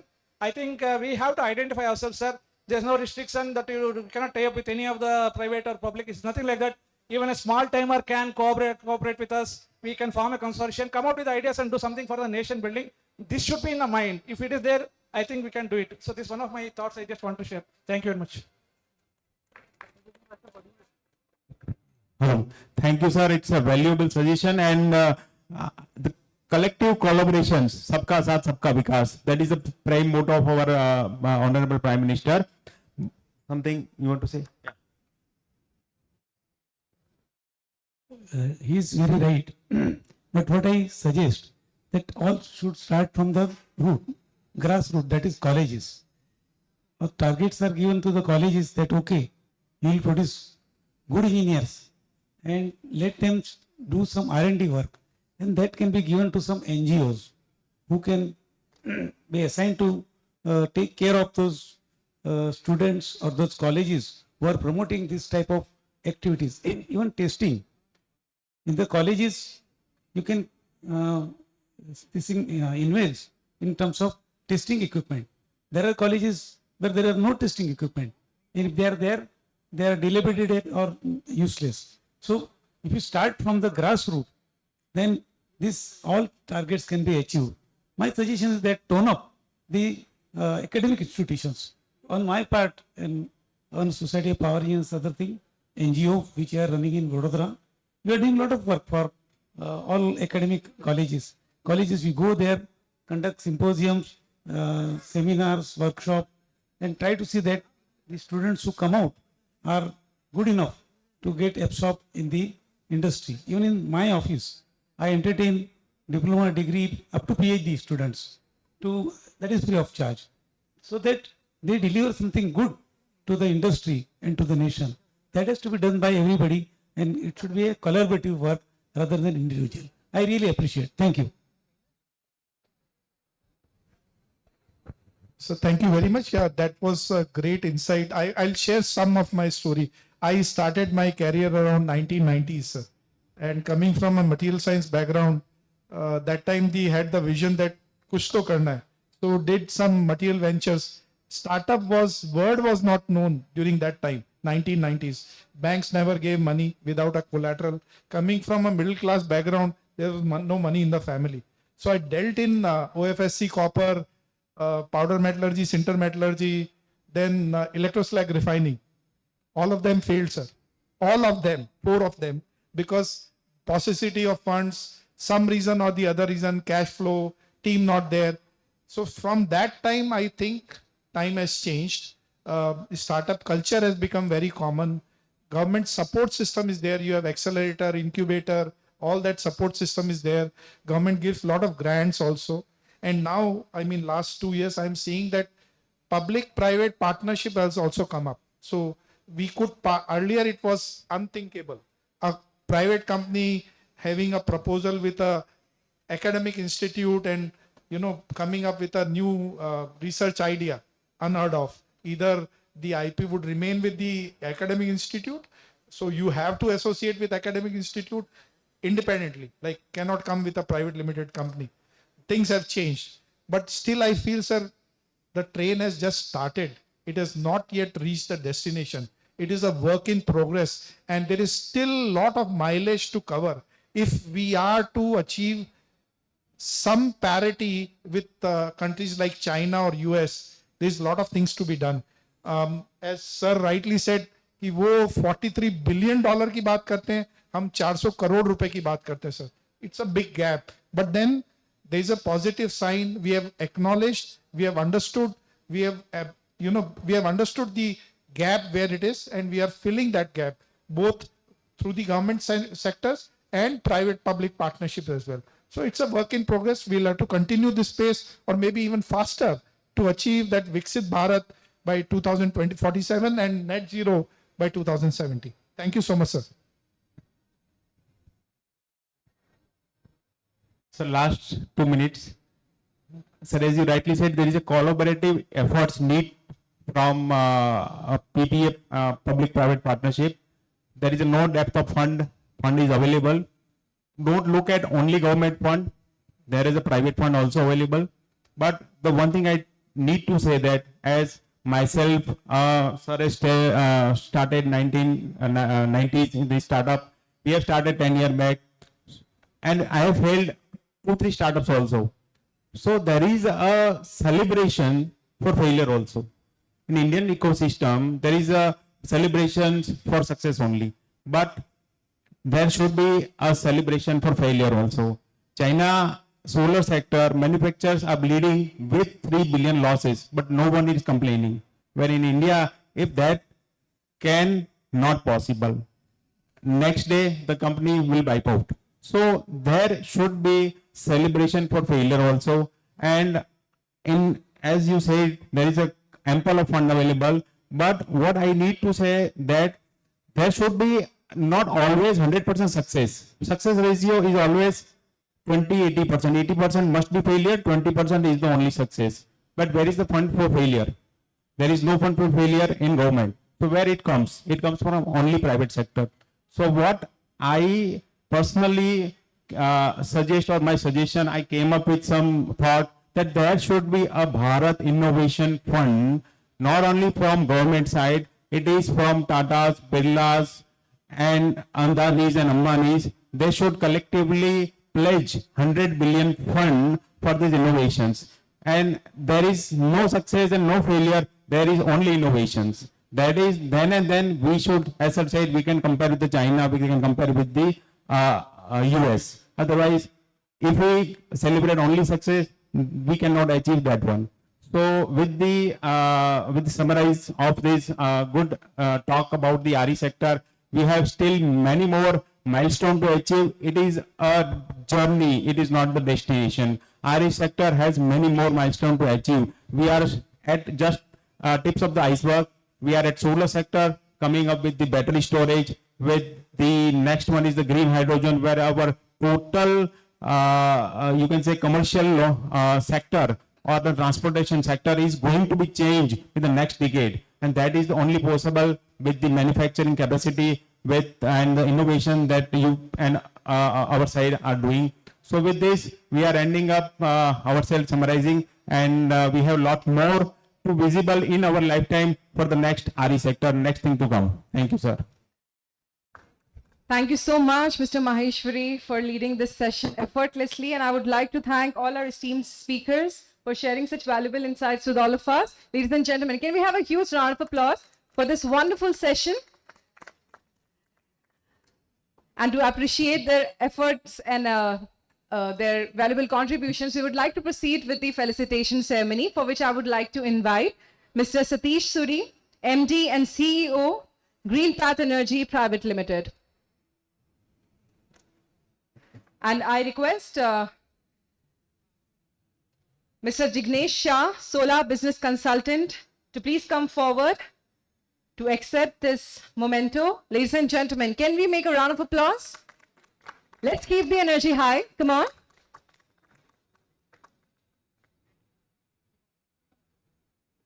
Now I request Engineer S.M. Takalkar, Managing Director, Takalkar Power Engineers and Consultants Private Limited, to please come forward.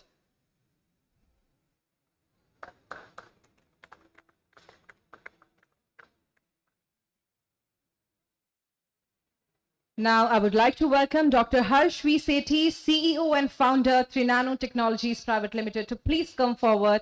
Ladies and gentlemen, a huge round of applause. Come on.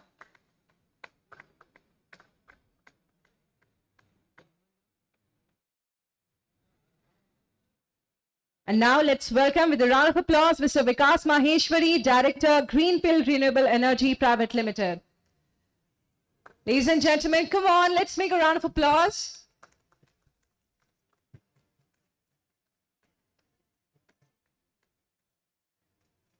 And now I request the entire panel to please come forward for a group photograph.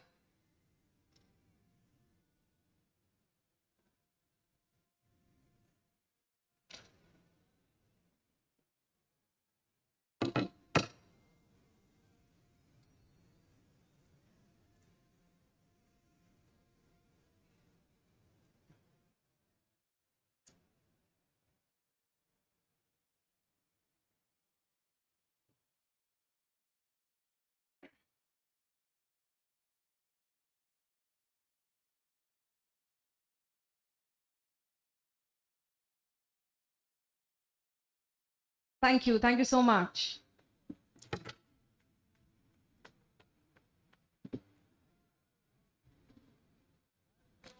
Thank you. You're welcome. You're welcome. And now we will move forward to our next session, where we'll be discussing about the financing renewable energy and carbon markets, for which I would like to invite our esteemed panel members. Ladies and gentlemen, with a round of applause, let's welcome Mr. Ajit Kumar, founder, Khushi Gram Foundation and Radiance Media Group.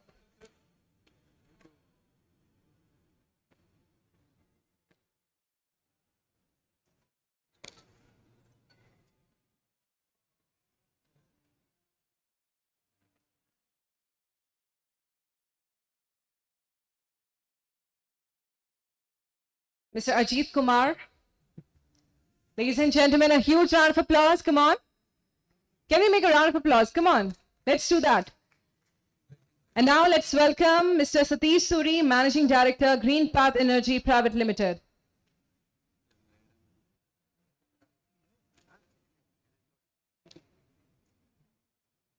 And now let's welcome our moderator for this session, Dr. Manoj K. Singh, founder and CEO, Net Zero Think Private Limited.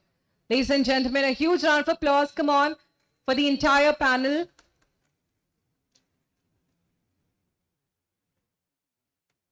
You need to...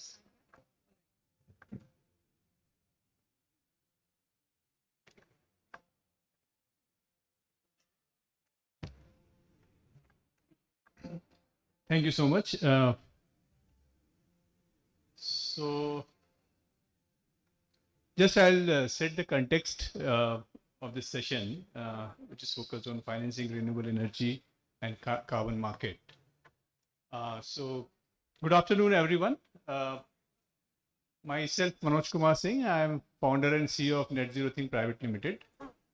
So, we are basically, in a nutshell, we provide solutions to organizations to achieve their net zero and sustainability goal. So today we are meeting here to define the movement in global energy transition. As we know, the world today requires not only just more renewable energy project, but the financial innovation and trust mechanism that can enable the scale rapidly, which is needed. In many ways, finance has become the fuel for the clean energy revolution. Over the past decade, renewable energy costs have fallen significantly, making solar, wind, and green hydrogen more competitive than ever before.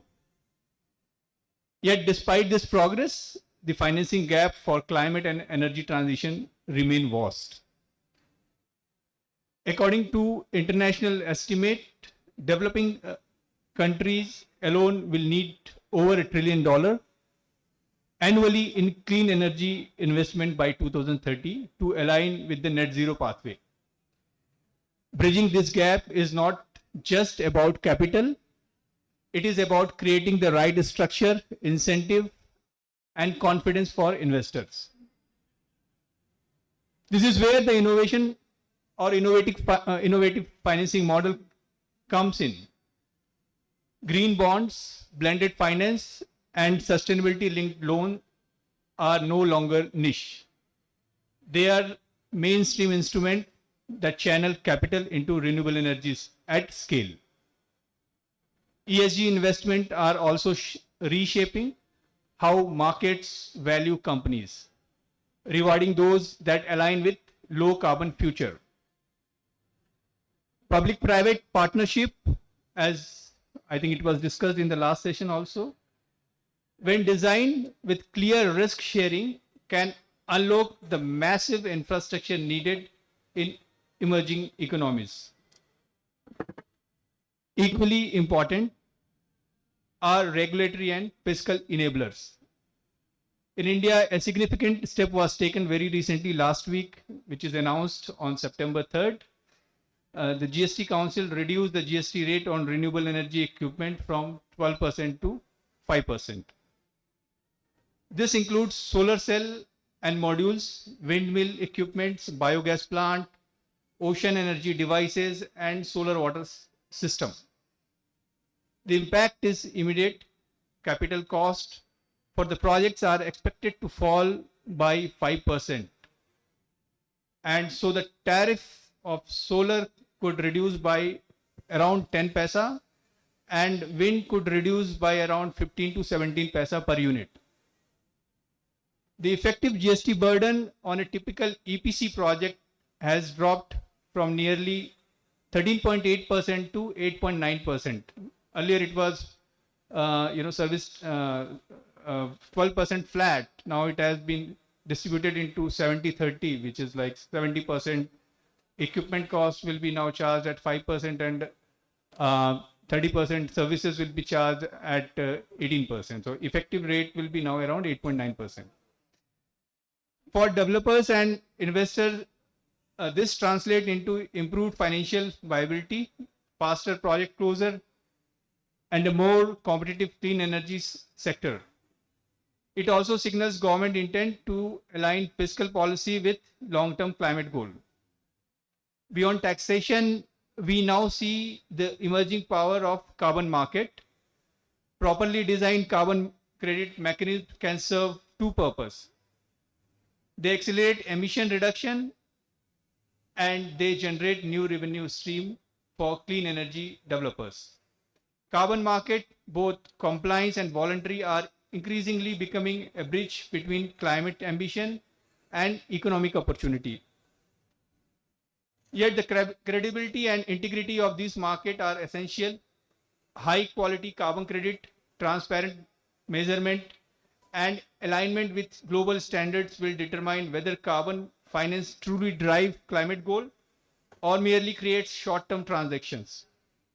If done right, carbon market can help renewable energy projects achieve financial closure faster, attract global capital, and create a win-win for investors, communities, and the planet. As we look ahead, the challenge is clear. How do we bring these different pieces together, which is finance, policy, innovation, and markets? I'm repeating again, finance, policy, innovation, and markets. To build a resilient ecosystem that supports large-scale renewable energy deployment. Today's our panel member are expected to bring new avenues. They will discuss what is working, what needs rethinking, and how we can unlock finance not just for renewable energy, but for a truly sustainable and inclusive future. Let me close with this thought. Achieving net zero is not just an environmental imperative. It is the greatest economic opportunity of our time. Financing renewable energy and carbon markets are two critical levers that can turn this opportunity into reality. And the time to act is now. So thank you for patience listening. Now we'll start the panel discussion. So we'll start with Mr. Suri. Let's introduce first yourself and your organization, and then we'll go to the question. Yeah, over to you, Mr. Satish. Good afternoon to all. So my name is Dr. Satish Suri. I am the promoter and managing director for Green Path Energy and Sustainability Services. So basically, we are into the solution providers for the energy, environment, sustainability, auditing and solutioning. And part of our sustainability, ESG and net zero strategy development for the industry and to the government sectors. So my professional journey in the areas of energy, environment, sustainability is around 24 years. And we have seen a lot of changes happening from since 2002 till date. And of course, even day to day, there are a lot of changes are happening. Now, we are here to discuss and evaluate some of the insights in the areas of, in the broad way, it is called climate change. Then net zero, decarbonization, renewable energies, so many things will come into the lined up in that way. So now the complete strategy from the global point of view is to mitigate the temperature rise of 1.5 degrees. So this is the fundamental core for all the kind of sustainability or environment or energy, whatever we think in different names. So as per our Indian context, our government of India set the target for 500 gigawatt by 2030. And fortunately, we are ahead of the numbers and we crossed just last month 250 gigawatt capacity of renewable energy. In that, almost 140 gigawatt occupied by the solar and 80 gigawatt occupied by the wind and remaining biomass and offshore renewable energy is also part of that. And again, waste to energy projects, all these occupied by this. And of course, hydropower also, and pumped hydro projects also in the lined up.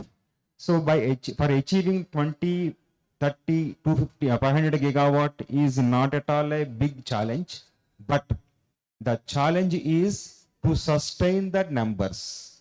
By 2030, we are expecting to reach 500 gigawatt target set. But by 2030, because as per our per capita energy consumption is increasing 4 to 5%, maybe because of the two things. One is industrial activity and human activity. So mostly contributed to the industrial activity as per the power consent, but as per the emissions concerned and all, different things come into picture. So now we are online. That is the first fundamental point we need to discuss on that. And for that to sustain, so we need to plan in advance. And in the morning, earlier panel also we discussed about the waste generated, how we can recycle it. So now there are two policies are existing. One is module manufacturing, and recently they have given the ALCM also from the June 2026 onwards. So it's a big boost to the Indian economy, to the renewable energy sector. And of course, this GST adjustment from 12% to 5% also boost a lot of things on the renewable energy sector. To catch this, we need to prepare for at least 150 million metric tons of waste generated per annum from 2028 onwards. Are we ready with that numbers? As of now, no. Our recycling capacity is around only 10 to 15% as of now. That means in the economy, in the economics, or in the circular economy, I will call it a circular economy. So there is a big space for the recycling of RE waste, solar panels. So is there any waste content or component in the old panels? Then my advice is, my decision is 0, because there is nothing waste in that. So actually, if you see in Broadway, there is no waste in the universe, because universe is given lot of resources and opportunities and challenges also at the same time. So waste is not a waste until we waste it. It's a very clear statement that in the solar panels, there is a value chain and value stream mapping of, if you see, at least 20 to 25% of the cost or economics can be improved by this solar recycling, renewable energy recycling material process. So that means there is a big opportunity, and maybe in couple of years, we will discuss in the same place about the recycling technologies and facilities. Yes, definitely it will be in the process, because glass, aluminum, steel, metals, copper, zinc, cadmium, nickel, or even silver.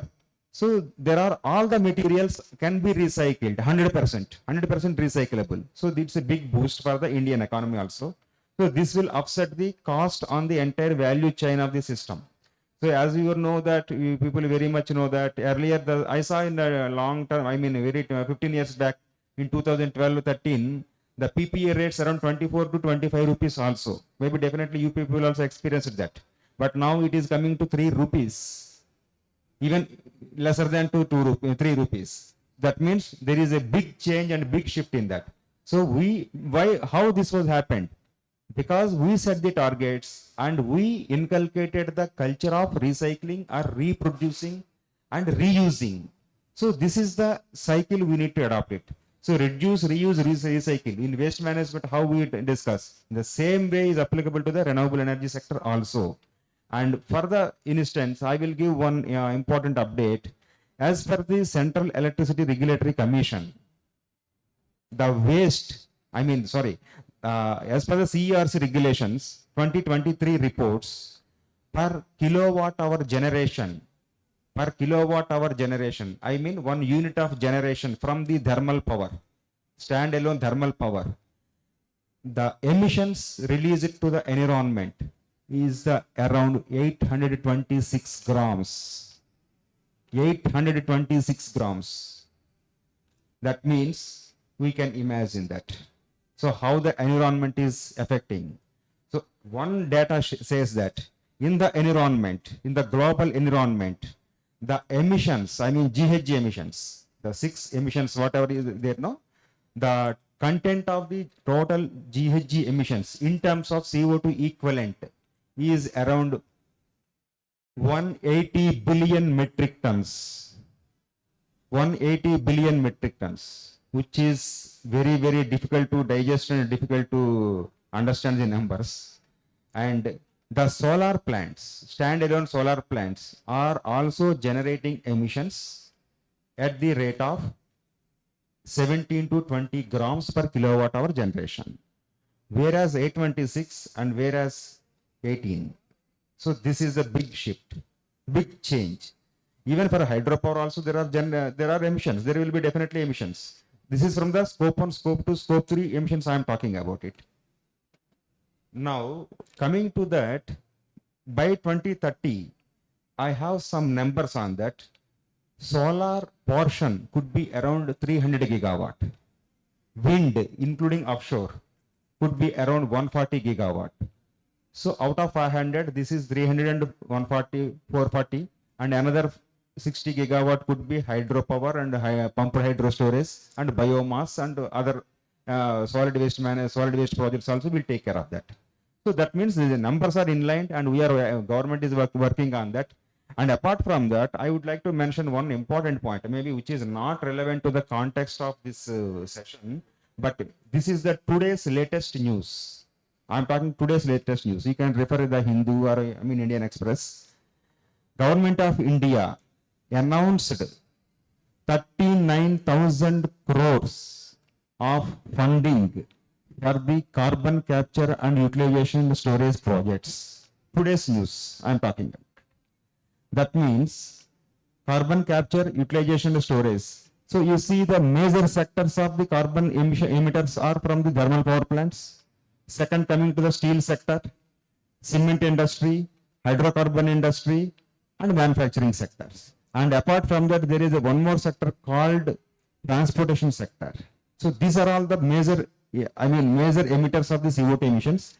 But this 39,000 crore funding for the CCUS projects is 100% given by the government of India.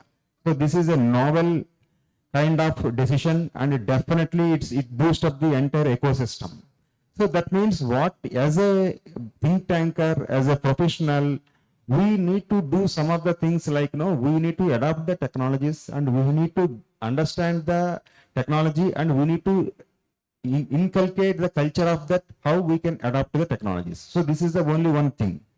And so I think, so you have anything, Yeah, we'll go to the questions later on. So let's go to Mr. Ajit, and please introduce yourself, and you can introduce the company as well. Hello friends, I'm Ajit Kumar, founder Kushigram Mission and Kushigram Foundation, and we are now setting up Kushigram Multi-State Multi-Purpose Cooperative for Sustainable Development and Happiness. And it's the most diverse cooperative in the world. So that we are setting up soon, maybe 2 months or 3 months, it will be ready. So we have been working in this field, thinking for more than 43, 44 years. When I was a small child, we used to think why there is so much crowd, pollution, water is not as clean as we used to read in the historic books like Amar Chitra Katha and interesting documents. So National Geographic also I used to read in my library, school library, and other such magazines. So these questions came, and then when you came to college in 1991, we started working on in these areas. So primarily environment, plantations and all. So we realized that we have to integrate all these together, all the relevant, now it's called sustainable development goes there, it was social development, human development, so various names came in. We started Kushigram in 2011-12, and we had a 7-year series with India Habitat Center where we started. So I'm just giving you the context to understand better. So I'm not an expert like my colleague and Dr. Manojji. So, and they spoke so well, so my task is slightly easier now. So about all the data and technical stuff. So wonderful, thank you. So what we need, see, finance, when we talk of finance, there are many things, like a lot of things that have been coming up in the traditional way, and some say improvement or modification, like blended finance, green bonds, and then PPP and SPVs. So I think PPPs and SPVs, in PPP also we should add many other components, like PPP where we can add social, community, social means social organization, community, academia and all. So it will be more vibrant. Like yesterday we were with IIT Delhi director, IIT Roorkee director, and a lot of principal scientific advisor to Government of India on hydrogen mission. And unless now all these are coming together, so silos are breaking, that is the best thing about where we are heading towards. So that is how we look at, say, maybe we'll be around, say, 550 plus gigawatt by 2030. That is what I estimate, maybe between 550 and 600. So, and what all we can add, like finance, we said there are many other options also available, which we have not looked at in a proper way. Like, for example, we are all consumers. We buy things at a price. If we buy things or book things in advance, we all know that we say pay the seller or producer before, help them in their investments, we can get a better deal. So that is also one way we have to look at. And then green corridors, establishment of green corridors, that's very important. We can have it maybe at district level, tehsil level or block level. So maybe SPV or PPP, depending on state to state and district to district context. We can have various models for that. And of course, IREDA plays an important role, and a lot of funding, some funding is coming from ADB, like there was, I think, 253 to 263 or 270 billion per year requirement in next 5 years. But I saw that ADB is, I think, $200 million. So just what, 1.1%. So the gaps are there. The gaps are quite big. But then the market is also big. And apart from that, you are giving a better lifestyle, so better AQI. There's a cost of better life, better health, and better environment. Why people want to go to resorts. And then using, like integrating with other modes, like he said, transport uses a lot of energy. Similarly, how Satat scheme by the Ministry of Petroleum and Natural Gas. It's a wonderful scheme. India has millions of cattle, cows and all. And they have, like, they're spread across the villages also. So we can have decentralized energy in the villages. You can use the energy directly, or you can maybe connect to the grid. So that is very important thing that is happening. In, I think, March, we had a meeting with where 5-6 ministries were there, headed by the chief guest was the cooperative minister. So NDDP was the main proponent of that scheme, and 5-6 ministries like chemical and fertilizer. I think agriculture was also there, but animal husbandry was definitely there. Animal husbandry was the nodal ministry. And then dairy, because dairy sector was there. So cooperatives from various states were there. NABARD is very aggressive on funding. GIZ was there. Many other people are also there. I was also invited in the end. So I got an opportunity to speak for 5-6 minutes on what we are talking now also. Some basic things, the basic gaps and all. So bio-CNG is the in thing now in the, say, at local level. So at block level, villages level. So these all we have to look at. There a lot of food waste is there. It's a resource. All these, as you said, all these are resources. There are a lot of food wastage. Say we peel fruits and vegetables while cutting. Then food we eat, we waste also that way. So all these have to be taken together. If we take together, I think we'll be able to reach around 600. And in the, as far as calculations are concerned, my estimate and my since I have very less knowledge, but I speak with many knowledgeable people like you all, and also I get a chance to speak to the best people in the world. So I learn from there, and worst case scenario will be 5 gigawatt plus in the bioenergy segment in next 5 to 10 years. Medium case scenario around, say, 20-25 gigawatts, and where we are able to integrate the plans, policies, schemes and all, people come together, we'll cross 100 plus. So this is what is my estimate that I have worked on. So I think we have covered many things. Yesterday, there is a 2-day program in Delhi going on by the ministry, organized by the Renewable Energy Ministry, MNRE.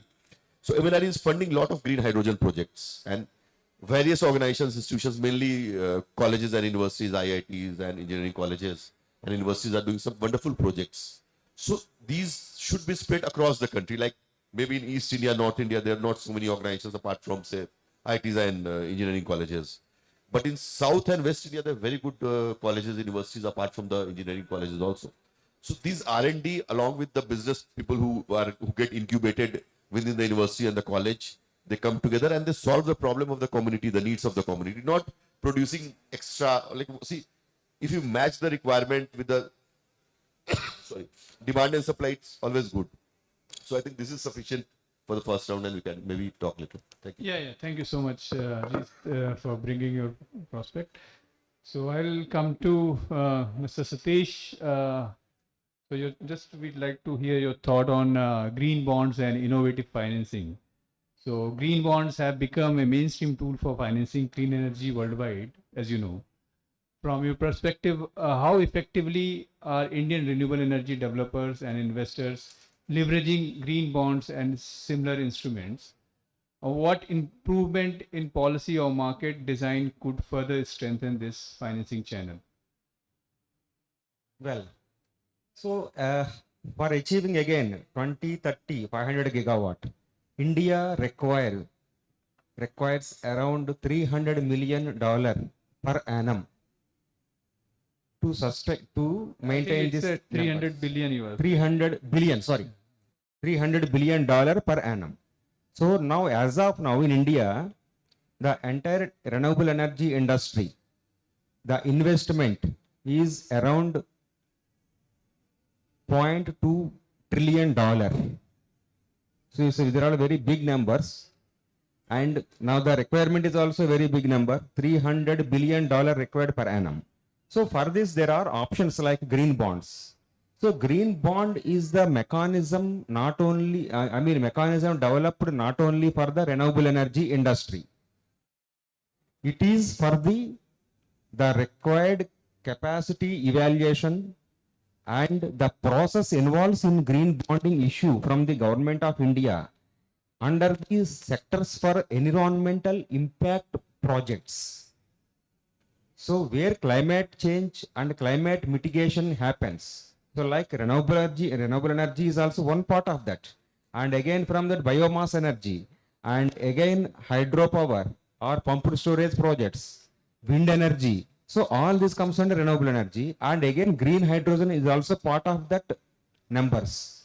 So that is how green bonds mechanism will work, and again green bond mechanism will work also in the transportation sector of decarbonization projects.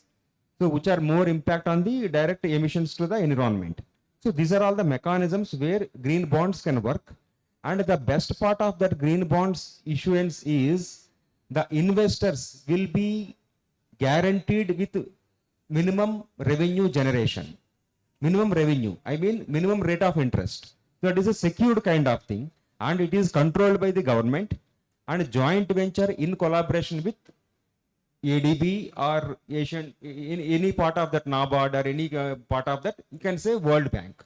So it is the guidelines and the mechanism will be imposed from the World Bank, and it will be followed according to the government of India requirements. So World Bank will give guidelines to the different countries and different segments. Suppose let us say for example in Nepal situation.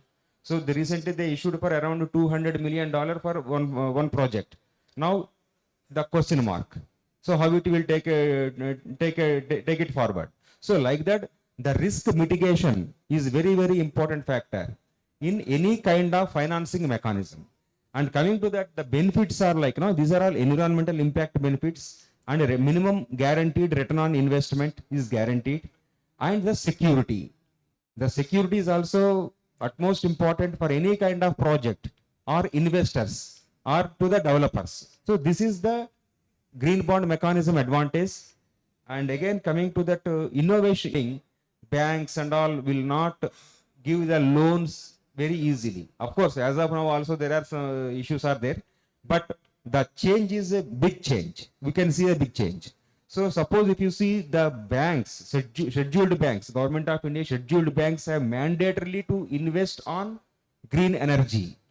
They have to fund it for green energy projects. So that is the targets given. So of course it depends on, suppose 10 projects came across to the table, they may approve for 5 or 6, depends on the rating of the project and viability of the project. But it is must and should. They cannot say, they cannot deny that deny the projects. So an investment bank, they already issued around $450 million to the Indian renewable energy industry, European Investment Bank. They invested already. So, and now another 400 to 450 million dollar is under pipeline discussion for various projects from the Reliance to the top companies as well as to the normal companies also. So this is how. If you see again venture capital funding, VC funding is also very primarily important. And third one is public-private partnership, which is very, very crucial because we need to make the economy in the circular model. So in that PPP is one of the best model and proven best model, I can say. So this is also considered. Suppose say for example, Ahmedabad we are seeing metro project. So this metro project is funded by Asian Development Bank around $250 million. So that means it's a public-private partnership funding. So we are investing indirectly. And we are getting the benefits and we are helping the nation to grow. So this is simple mechanism.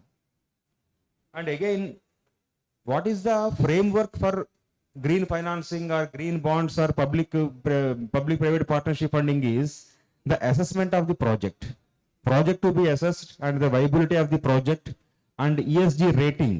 This is also very, very important for the big projects, for at least for the nationalized projects and all. ESG rating, they are making it very sensitive element and they are keenly following the metrics of that, and based on that only funding can happen. Say for example, one industry, X industry can get $100 million of funding, say let us say at 9% of rate of interest.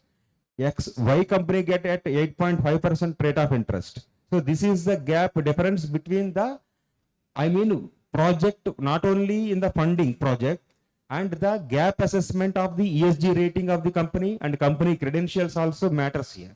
So this is all the components available for the green bonding and green financing and innovative financing options available in the market. Yeah, thank you. Thank you so much, Mr. Suri. Now coming to Mr. Ajit. Ajit I think you have worked in decentralized area earlier.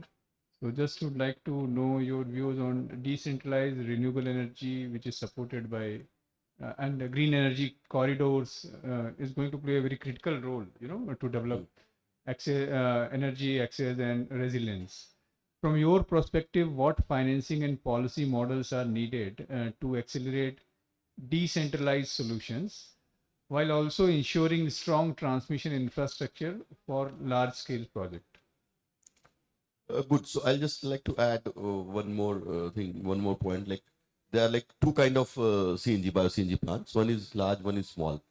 Small is totally decentralized. Large will have require transmission network, strong transmission network, and led by National Dairy Development Board and NABARD and other agencies like GIZ and some other banks also, Indian and international banks also. Government is supporting and contributing a part of the interest amount. So interest and convention is there. So you can get many projects. You get 3 to 4 interest rate is 3 to 4% per annum, and in very few, not many, but very few cases you also get loans at 0%. Specific cases like maybe it might be say hilly, difficult terrain and places like that. That is very rare, but they have agreed to do that also. It's a grant or loan? No, loan at 0%. It won't be a grant. Loan at 0%. That then in some places they are given grant and loan also. That is a different program. But because see, in grant the money will it's not sustainable that way. You can't give grants so many. But if you are giving interest at 0%, and if the social development, many objectives that government wanted to do and government could do is being fulfilled at without government spending the money, that is a big thing for the government. So this new thing has also come up. If the project is good, important, strategically, like it might be near the border, for example. So these kind of projects they are planning to take. That number is quite less now, but this is another thing that is there. And then since small is already decentralized, and for big projects like in megawatts, also they are doing Banas Dairy from Gujarat. If people must be aware, Ahmedabad, Gujarat. And in fact, Gujarat, this bio-CNG mission is going very strong in Gujarat, UP also, Varanasi. Jharkhand also they have started, but Varanasi also they are doing quite well. So since this is a new model, so it is now moving further. But it's like many ministries coming together, 5-6 ministries of Government of India coming together. So that's the best part that is there. And the corridors can be, as I said, like you can have a district tehsil kind of thing, or maybe two tehsils in two close districts, and that kind of model can be created. And in those models, so educational system, the universities, or for technical knowledge, technical colleges, for say economics, finance, and also CFA and CAs and CAs and all those sports are available, CMIs. Okay, thank you. So now coming to Mr. Satish, just would like to know your views on carbon market, carbon credit, and pricing. So the question to you is, on the carbon market side, we are seeing increasing interest in both compliance and voluntary space. How do you view the role of carbon credit mechanism and carbon pricing in driving renewable energy investment? And what steps are necessary to ensure these mechanisms maintain credibility and deliver real climate impact while unlocking new revenue streams? Now, the mainstream is the renewable energy segment. We are in that there is another stream called carbon credits. So actually this carbon credits is not a new, new name or new process. It is there since 2010 or 11 when Bureau of Energy Efficiency has made this energy conservation, energy efficiency projects. That time itself there is a carbon credit mechanism. So I will brief in a very simple way. One carbon credit equals to when you offset or when you remove 1 metric ton of CO2 emissions from the atmosphere. That means when you remove the 1 ton of CO2 emissions or 1 ton of CO2 emissions you saved by not injecting into the environment. That means this is the mechanism. That means earlier I told that 826 grams of CO2 emissions are generating from 1 kilowatt hour. You can replicate that numbers and calculate how much energy to be generated to save to 1 metric ton of CO2 emissions. So this is a simple mechanism. 1 ton of CO2 emissions equivalent to 1 carbon credit. As of now, the carbon credit rating, pricing is in international market is around $4.5 to $5. $4.5 to $5. It's like a tradable instrument. So like how the stock market is making the things. So that's the same simple way. I think now it has reduced significantly. So maybe because of the number increases. So global numbers are increasing. So that is the reason it may be reduced to $3.5 or something it is. Right? $3.5 to $4, I think. So anyway, so this is the mechanism. So there are two things. One is voluntary mechanism and compulsory mechanism. So compulsory mechanism is for the industries of the designated industries. Say, let us say there are 11 designated industries are identified in the country. That means those who are the energy guzzlers. So those who are consuming intensive energy, like thermal power plants, petroleum industry, cement industry, steel refineries, again building sector, all these Indian railways, and again discoms. Every state discoms comes under this 11 designated consumers. So that means they are more energy guzzlers than any small industries. So they have, the government of India has made mandatory that 10% of your energy should be green. Or if you are not able to produce or regenerate the renewable energy, you have to offset by purchasing the carbon credits from the developers. That means it is a passive income to the renewable energy industry. So this is how the mechanism is linked. So that is the compulsory carbon credit mechanism. And voluntary mechanism is like any industry or anyone can go and purchase that. Like for example, Mercedes-Benz in 2020, 18, no, 18 and 20, Mercedes-Benz Pune plant purchased millions of carbon credits because they are not that time they are not able to invest on renewable energy and all. So that means, of course, they are not mandatory to invest on renewable energy, but they made it voluntary basis. So like other industries like Nokia, earlier Nokia also made in that way. So this is a voluntary mechanism. This is the pure carbon credit mechanism. When it comes to trading, it is again depends on the stock market, like the same situation. Carbon credit, carbon trading. And again, what is the another point you mentioned that? Pricing. Pricing. So again, pricing is a little bit, it's linked to the market. Suppose today is a $3.5, tomorrow it could be $3.6. And suppose if any boost up came into the market, then it will go to up to $4. And it went up to $10 also per carbon credit 3-4 years back. Because that time our renewable energy capacity is a little bit lesser than. So that is how it is it's like a production linked kind of thing. Yeah, right. So the carbon pricing, actually, it also turns pollution into a cost and sustainability into the value. So Exactly. So thank you so much for sharing your views. Now coming to Ajit ji, your views, I think if you could share on life cycle circularity, especially on last mile, carbon market. The question to you is, the renewable energy ecosystem often focus on project deployment, but the future will demand a life cycle and circularity approach from manufacturing to recycling. True. How can we embed this thinking into investment decision? And importantly, how do we take carbon market to the last mile, benefiting local communities, MSMEs, and decentralized projects rather than only large developer? So, answering the last part first.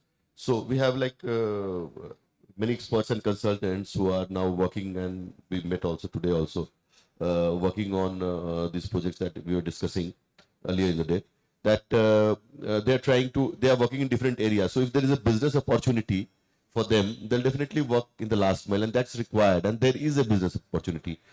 But in that case, in these cases, I always stress on university and college, because they have resources, and now every district we have universities and colleges.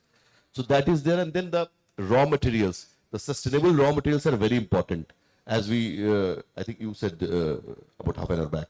So that is very important, the raw materials that can be recycled, and in fact, if we can reuse, that also we can have a look at it.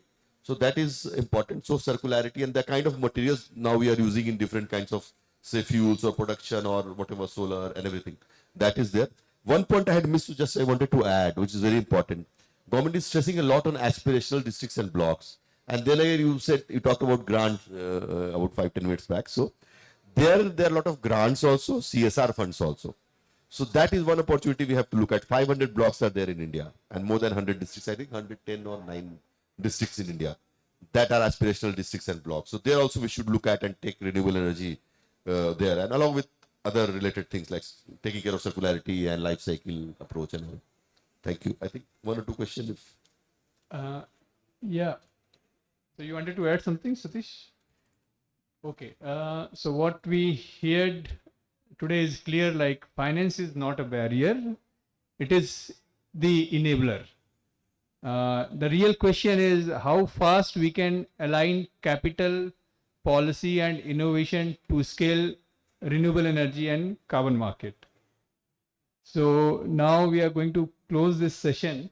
I think if anyone is having any question, just one question we can take up.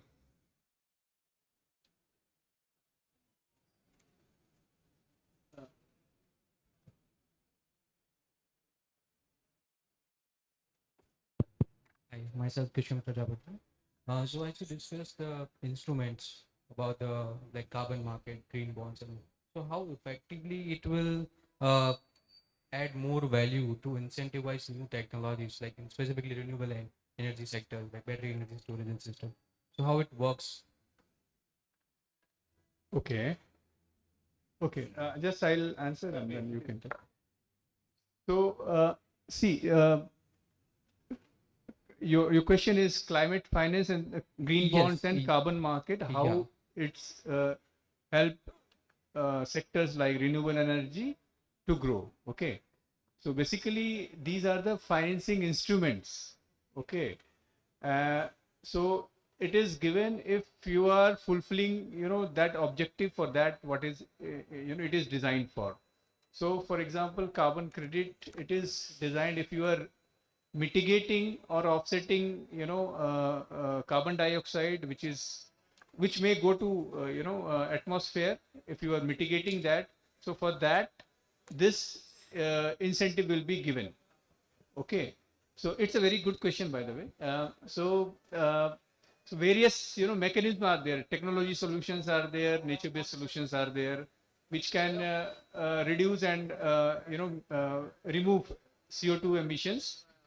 And the cost of reduction and removal also varies significantly. So, for example, solar has become one of the you can say low-cost instrument. You can say right now to mitigate or offset, carbon dioxide emission. So the incentive, whatever, I think your question is on to pricing side. Yeah, on the pricing side and on the new technologies like New Indian technology government side which also. recently gave a 13 sectoral Right. scope, which is financial incentivable Right. technology. So solar and currently also solar doesn't require any sort of subsidies or incentive because the market is mature enough. Price has significantly fallen down, so it doesn't require any carbon credit. So many registry bodies are also now not giving carbon credit for pure solar project, but there are various new technologies which are needed, to offset emissions, for example, and to supply also firm power. Solar doesn't give firm power to you. So like, so for example, hybrid projects, renewable energy hybrid projects.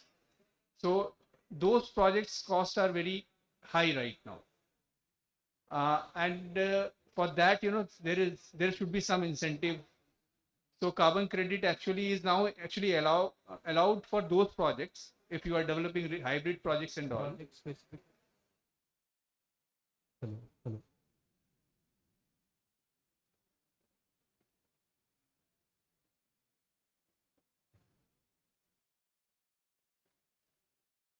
You can ask. Yeah, I can hear you.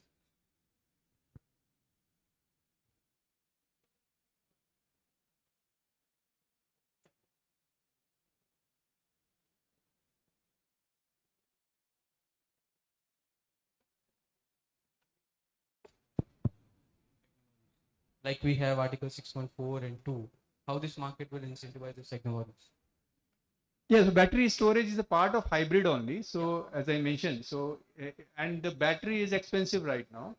So to to fulfill the gap, whatever is there, for that incentive, this carbon credit could act a very important role. Yeah, thank you. Yeah, you wanted to add anything? Okay. Yeah. So thank you so much. I think we have very less audience now, and it's time for lunch. So thank you so much, everyone, for patient listening to us. Over to you. Thank you so much, Dr. Singh, for leading this session effortlessly. And thank you so much to our esteemed speakers for sharing your thoughts and insights. Well, to recognize their efforts and invaluable contribution, we will now proceed with the felicitation ceremony, for which I would like to invite Mr. Hari Bala Subramaniam, Business Development Director, Janitsa Electronic GmbH. Ladies and gentlemen, a huge round of applause. जितने भी लोग हैं यहाँ पर अभी भी please थोड़ी बहुत तालियां हो जाए, थोड़ी एनर्जी दिखाइए प्लीज. एनर्जी की बातें हम यहाँ पर कर रहे हैं आज. Welcome sir. And now I request Mr. Ajit Kumar to please come forward.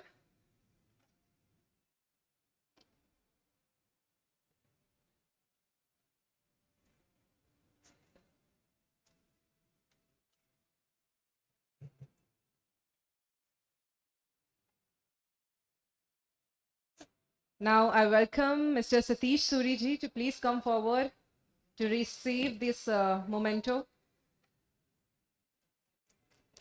Can we have a round of applause? Come on. And now I would like to invite Dr. Manoj K. Singh to please come forward.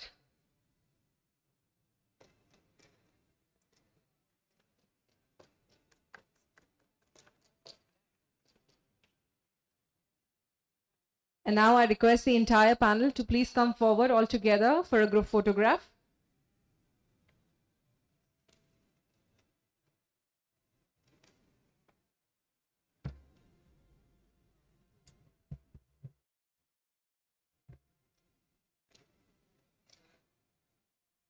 Once again, thank you so much to the entire panel.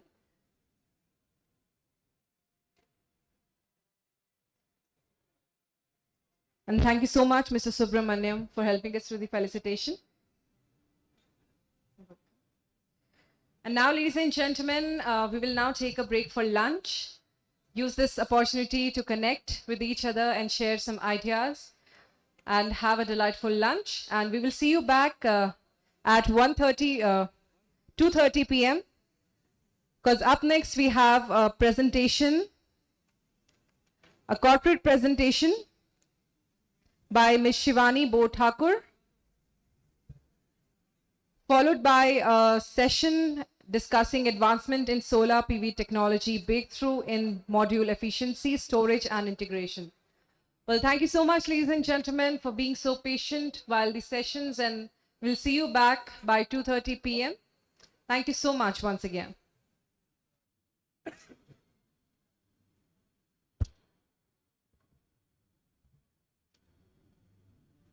Hello everyone, my name is Shivani Thakur and in day I'm heading technical pre-sales. So today I'll just brief about the products that we have in our portfolio. Let's start with the inverter product line. So currently we have 4 different types of inverter. First is string inverter, second is hybrid inverter, third is micro inverter, and the last one is micro hybrid inverter.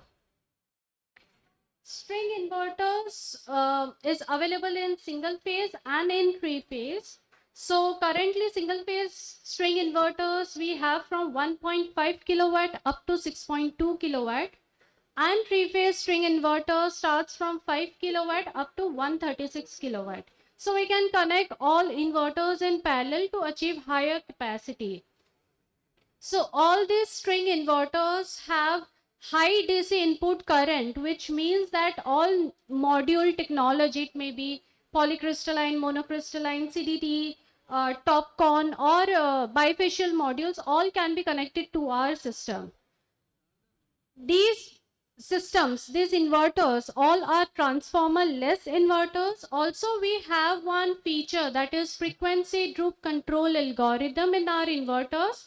So one disadvantage of on-grid system is that whenever there is a power outage, it shuts down the solar plant. So in this system, we can connect DG to the AC line, and just to make sure that there won't be any reverse flow of power to DG during power outage, for that DG frequency droop control is required. So thus we have that inbuilt in our system.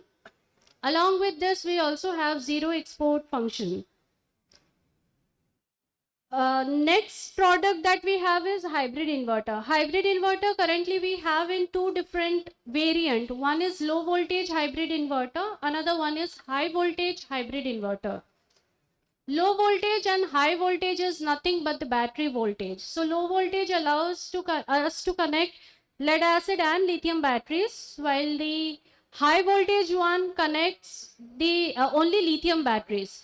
So in low voltage variant, we can connect 48 volt or 51.2 volt batteries and can be connected in parallel. High voltage, we can connect any batteries from 160 to 800 or 1000 volt. So in that low voltage variant, up to 8 kilowatt, that is from 3 kilowatt to 8 kilowatt is available in single phase. 5 kilowatt to 20 kilowatt is available in 3-phase low voltage, and from 29.9 kilowatt up to 80 kilowatt is available in high voltage variant. Switching time or response time is 4 milliseconds in all inverters in both variant. Parallel connection. So in order to achieve higher power rating, we can connect multiple inverters in parallel. So single phase we can connect up to 16 numbers, three phase we can connect up to 10 numbers. Unlike on-grid system where we do not have separate port for DG, but in hybrid we do have separate port for DG connection. Peak shaving, where we can restrict the power that we need from grid. We can set the value at what up to what limit we want from grid. AC coupling means if we want to retrofit the existing on-grid plant, if we want to have a backup solution, then we can retrofit with the existing system. Again, this system also have zero export function. Next is micro inverter. So micro inverters is available from 300 watt up to 2.2 kilowatt. Thus it allows different module technology to be connected to this system. Micro inverters also have 1, 2, 4 MPPT depending on the module, and it can be connected in parallel to achieve higher power. Micro hybrid inverter. So in micro inverter we cannot connect batteries. So in situation where we need backup solution, that time we can connect this micro hybrid system. These are available at 600 watt, 800 watt and 1 kilowatt. Again, this system can be used as AC coupling or DC coupling solution. Next products that we have is the BESS or ESS solution. So all batteries that we have, these are all lithium technology, that is lithium ferrophosphate prismatic type. Currently we have two models in low voltage, that is available at 51.2 volt 104 Ah. Depth of discharge is 90% and these have approximately 6000 cycles at recommended C rating. High voltage variant, we have different modules which can be connected in series, and racks can be connected in series. Racks can be connected in parallel. So here again we have from 20 kilowatt up to 116 kilowatt hour systems. These are all-in-one ESS solutions. So this specially can be used for residential application having 5 kilowatt and 5.32 kilowatt hour battery. Again, the advantages or the features that we have in our hybrid inverter is available in this solution, and this solution also can be connected in parallel, and if we wish only to increase the battery capacity, that also would be possible.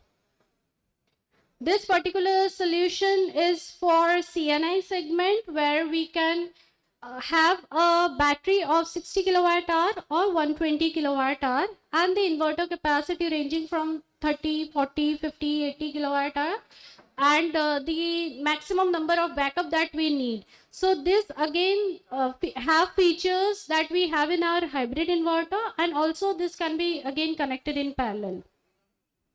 Last solution that we have for CNI segment is 100 kilowatt PCS with 215 kilowatt hour battery, and also we have two options with and without MPPT. So that can be used for DC coupling and AC coupling. So the MPPT capacity is 200 kilowatt peak. So this system also can be connected up to 10 numbers in parallel. So this can be used for 1 megawatt system.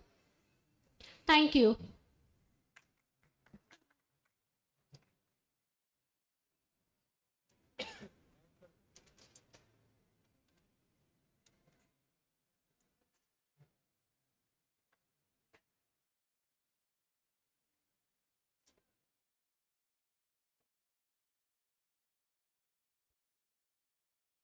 Thank you so much, Ms. Shivani, for this wonderful presentation. Ladies and gentlemen, once again, a huge round of applause for Ms. Shivani. Can we have a round of applause? Let's keep the energy high. And now we have a session discussing about the advancement in solar PV technology breakthrough in module efficiency, storage, and integration, for which I would like to invite our esteemed panel members. I would like to invite Mr. Robert McWan, Deputy Manager, NDT and RLA Section.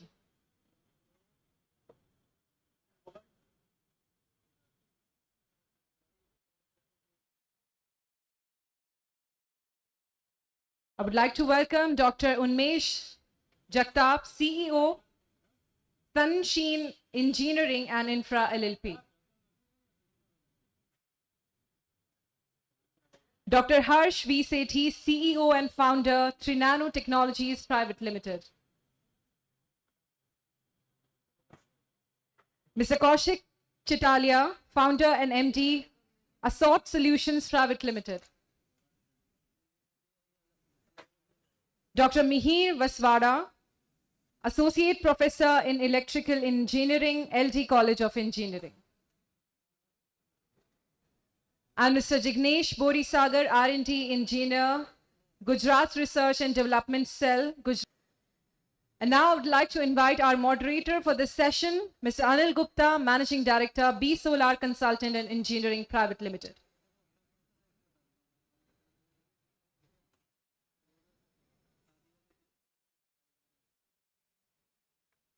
Ladies and gentlemen, can we make a huge round of applause for our esteemed panel members?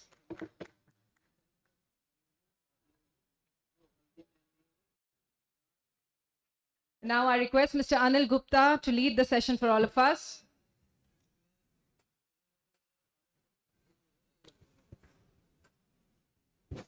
Good afternoon, everybody.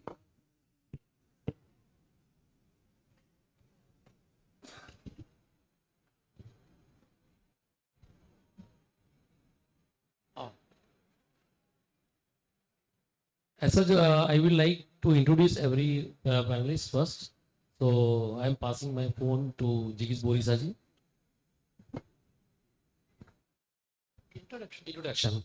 Myself, Jignesh Borisagar. I am basically work in the Gujarat Power Research and Development Cell. It is a basically research wing of the Gujarat Power Utility. Thank you. Good afternoon. I'm Dr. Unmesh Jagtap. I'm basically from solar EPC and project development, Sunshine Engineering and Infra, and we're into module manufacturing also, entering into module manufacturing. Good afternoon all. My name is Mekwan Robert. I'm working as a acting head of the R&D and expert services in Electrical Research and Development Association. I am certified energy auditor as well as I did my MTech in thermal science. Hello everybody, my name is Harsh Sethi. I'm a materials engineer and PhD CEO and co-founder of Trinano Technologies Private Limited. It's a SINE IIT Bombay incubated company, also recognized and endorsed by Ministry of New and Renewable Energy as innovation made in India for improvement of power output of solar panel. So what we say and the motto is that you may have any panel, any brand, any make, any age, any location. We guarantee we'll increase the power output by 4%, reduce your cleaning frequency, O&M expenses by 40%, reduce your investment cost by increasing the life by 2 to 3 years. That's where we are to partner together. Thank you. Namaskar. Good afternoon all. I am Dr. Mihir Vaswada. I am professor at Department of Electrical Engineering, the LD College of Engineering. I am happy to represent the institute, and I am one of the odd member out of this industry academia, right? So I have done my post graduation from MS University and PhD from GT. Thank you. I am myself introducing Anil Gupta.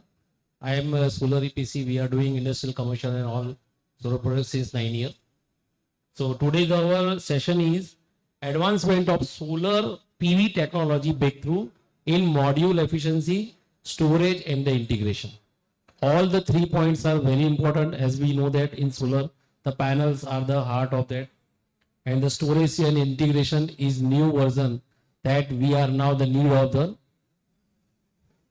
requirement in the solar for integration of solar as a storage and integration. So let us start the. I will first. Hello, good afternoon everyone. Myself Ketul Pandav from Assault Solutions Private Limited. और मैं building department से हूँ. हमारा manufacturing से जो 2024 में हमारा start हुआ है और हाई एफिशिएंसी एक्सेलेंस मॉड्यूल हम बनाते हैं. Thank you.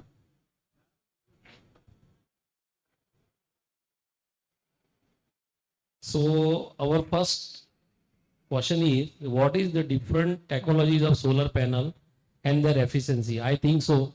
Dr. Harsh will be very clearly elaborating as he is in the increasing of efficiency by his own product. So he will explain. So when we talk of solar panels, around 2014 and before that, polycrystalline was the main technology. We started our solar revolution, we started with polycrystalline. But today, polycrystalline is almost zero. Whatever is installed, they are there, but government does not allow any polycrystalline technology to be used in any government bidding projects. You will not find panel manufacturers for that matter. Then came monocrystalline. And then right now, the new technologies which have come up is TOPCon, HJT, and then the new research work which is going on is perovskite, tandem organic or tandem inorganic, depending on where you are doing. IIT Mandi is doing, IIT Bombay is doing. I heard that in ISC also they are doing some work. What we are doing is a technology enhancement on those cell technology, because normally solar cells are very fragile. So you will have a glass sheet on the top and the EPA or a polymer sheet at the bottom, and they are held together by resin, which is heated to about 180 degree for around 18 minutes or so that it becomes a composite layer. So normally glass on its own reflects light. And when we talk of any panel manufacturer, even though they claim something around 20 to 24% efficiency, they're talking of cell. From cell to panel, and then from panel to what is installed at your rooftop or your ground mounted IPP, there is a big difference. The efficiency drops are quite significant. Close to, like, you may be talking of efficiency which is under STC conditions 2024, actually you may be getting somewhere close to 17, 18. And then it gets further affected because of, dirt, oil, grime, bird droppings, etc. So to maintain that, it's a big challenge. Like, we are getting good solar irradiance in the country. We are in that range of Capricorn and Cancer, that range where we get good sunlight. How to harness it, how to optimize it is using different technologies. That's the key thing. Thank you. Okay. Now, related to this topic only, as we know that the technology changes, the efficiency is changing. When efficiency is changing, this coefficient of temperature and power is changing. In any condition, the power should be maintained. Any power is decreasing and coefficient is very poor, that also affects the generation and everything. So I will ask Mihir to elaborate the power versus temperature as per depending on the different types of technology for solar modules. In continuation with this, sir, efficiency is prime consideration, but generally we do not consider efficiency when we are talking about solar, because the input is free.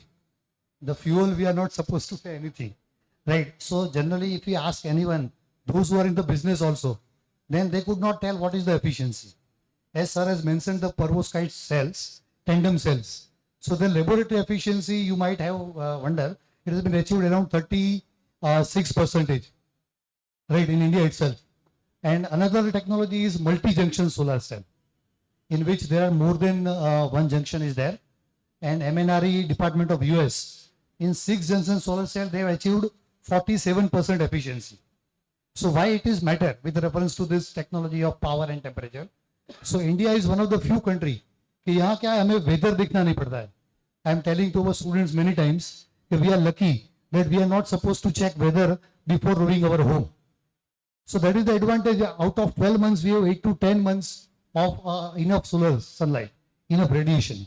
So in multi-junction solar cell, there are two. The upper junction है ना, उसमें क्या होता है कि that will absorb the high energy spectrum, and the remaining energies will be absorbed by the lower junctions. So it will offer wider range of solar spectrum, and hence it will give you more conversion. More conversion efficiency simply means that you can generate more power compared to the conventional cells in a lower volume. So we can fit that kind of solar cells in our even window, in our balcony, and then you implement. No doubt, I have some theoretical and research paper knowledge. The implementation part is tough, as the sir has explained, right? So thank you all. Thank you for evaluating this thing. Now, I will ask, I am merging two questions for Dr. Robert McConji. What is the main aspects are considered to improve the cell efficiency, and what are the different challenges faced in improving the module efficiency or the cell efficiency? In concept of, you can consider it a spectrum also, as well as the material also you can consider. Spectrum and material, two are the main things when a solar cell is manufactured. And then comes the technology. First of all, I would like to give little proof about the EDA. EDA is known as the Electrical Research and Development Association, where I am working. And it is a non-profit organization. And it has three verticals. The first vertical is testing, evaluation, and calibration. And annually, we have so more than 10,000 customers at EDA doorstep. The second vertical is the field services, where we do testing for various international and national customers at their customer doorstep. And third vertical is R&D and expert services divisions.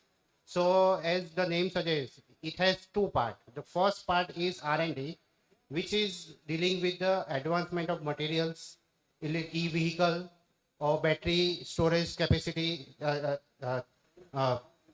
the e-vehicle charger, etc. And the second vertical is expert services, where we provided services for electrical diagnostic, mechanical diagnostic, and energy services, energy audit for the various process and power plant audit. So I would like to little add in the sir's questions. The solar cell evolutions can be categorized in the 4 generations, just like a mobile generation. The first generation is based on a thin crystalline silicon technology, and the types of it: monocrystalline silicon cell and polycrystalline silicon cell. The efficiency of it is around 20 to 25%. The second generation is based on a thin film technology and the amorphous silicon, cadmium telluride, and these are the different types, and the efficiency is around 10 to 15%. So due to the toxicity of the material at the manufacturing level and at the end of the use, so it is not captured too much commercialized. The third generation is based on a semiconductor basis. So the types of nanocrystalline material solar cell and photoelectrochemical cells and polymer cells are the type of these cells, and the efficiency is around 11%. So efficiency is late, so it is not commercially available. The fourth technology or fourth generation is based on a combination of 3, and we know that it is captured nowadays 95% market in commercialized. So the PERC, TOPCon, heterojunction, and multi-junction are the types of these generation, and the efficiency is around 30%.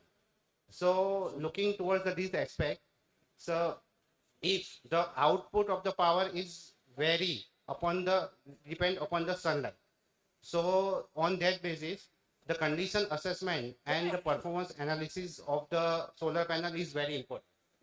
So there are different techniques like visual examinations, thermography inspection, electroluminescence techniques, and ultraviolet testing, which can be used for the condition monitoring of the solar panel, and IV curve is used for the output, measuring the output of the solar panel. So these are the condition monitoring and performance analysis techniques, which is very useful for the output of the power. If we know the efficiency, but this efficiency is the design efficiency. when we install the panel and during the service, various factors are affected the efficiency, and we will not get the efficiency which is mentioned by the manufacturer. So I think the condition assessment and performance analysis are the very important part to get the defined efficiency for me. Thank you so much, sir. Thank you for elaborating very nice way. Now the next we are going to the energy, this battery energy system. So I would like to address Dr. Unmesh Jagtap, the CEO of Soliciting Engineering and Infra Limited. Hello, sir. Hello. Here we are, as per you know that energy storage system is now demanding, and everywhere with solar it is being clubbed. So how you see the photovoltaic technology battery energy storage system need in India?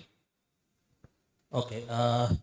Although I'm not an expert on batteries, but still I will answer your question.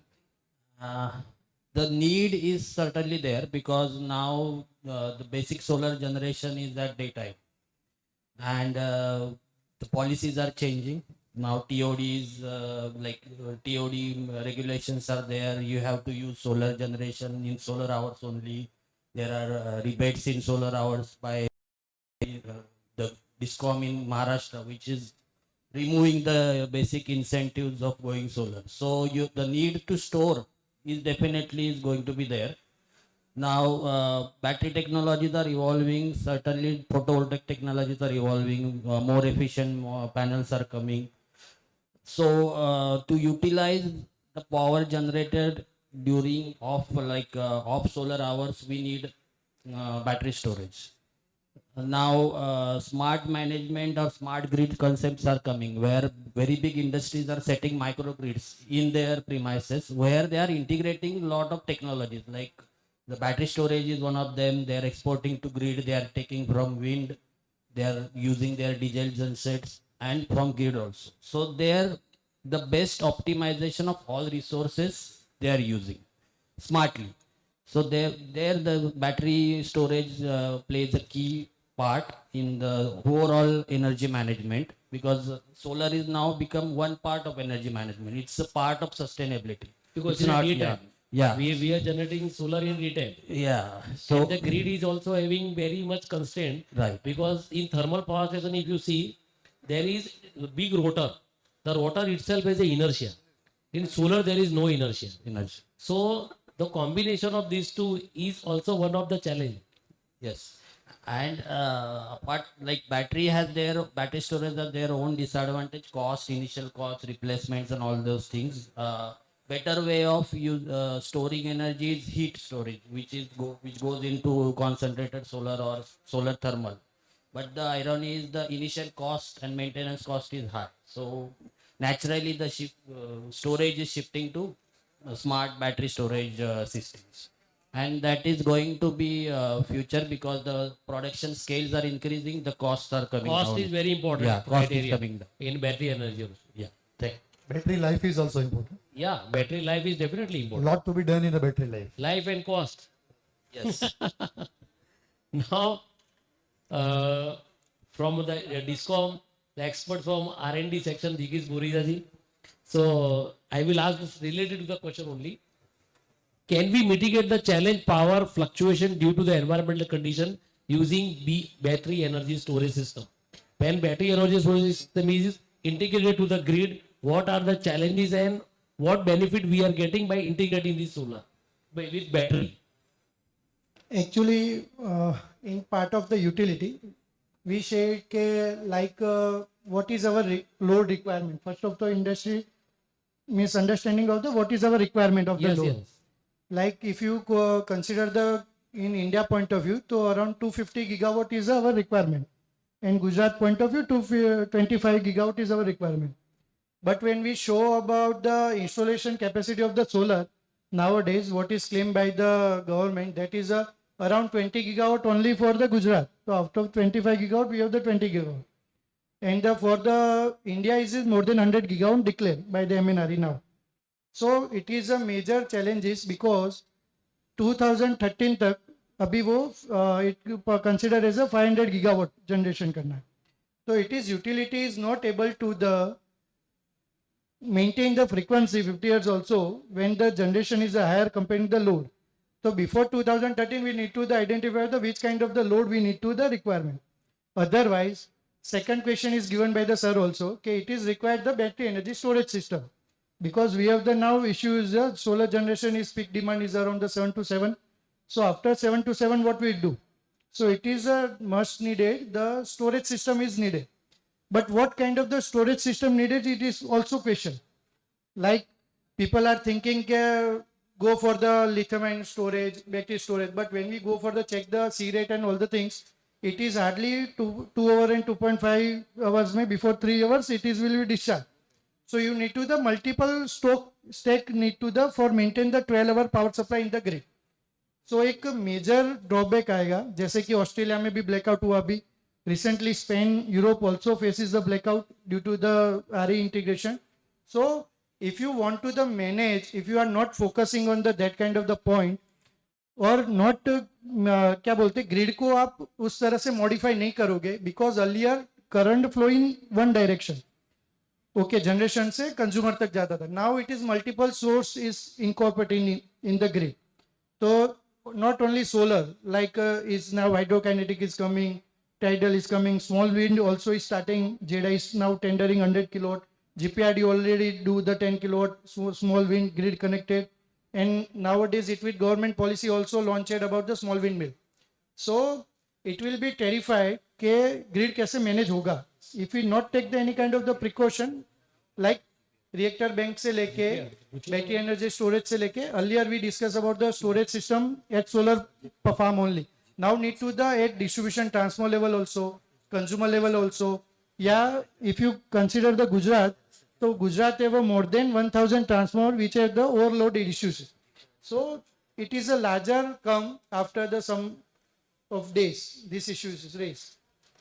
In battery technology, if you have some idea of which batteries are more better in integration. Means government need to means utility or implementation policy need to think about the two way. Means what means a long storage battery energy storage kind of like sodium ion, sodium sulfur, zinc वाला phosphate वाला फिर वो flow batteries है. Then now it is like the UK and Japan if you consider that they are not installing the lithium ion, they are going for the kinetic chemical kind of the flow battery and that, which have the life of the 30 years. Actually we have the issues is after the lithium ion batteries issues, it is not any kind of the stamp in anybody. Okay, it is life is more than 10 years, but people are claiming about the 10 years. But it is required the lots of cost for the maintenance also. So hidden charges also is there. So based on the provision, like not means क्या होता है blindly नहीं खेलना चाहिए तो storage and storage में. Actual में solar में શું છે કે the battery ની જે depth discharge battery जो છે depth of discharge that should be very small. So 80%, 90% it is used then and there. And the terminal voltage of the particular system should be maintained. If terminal voltage is not maintained, anything can be not.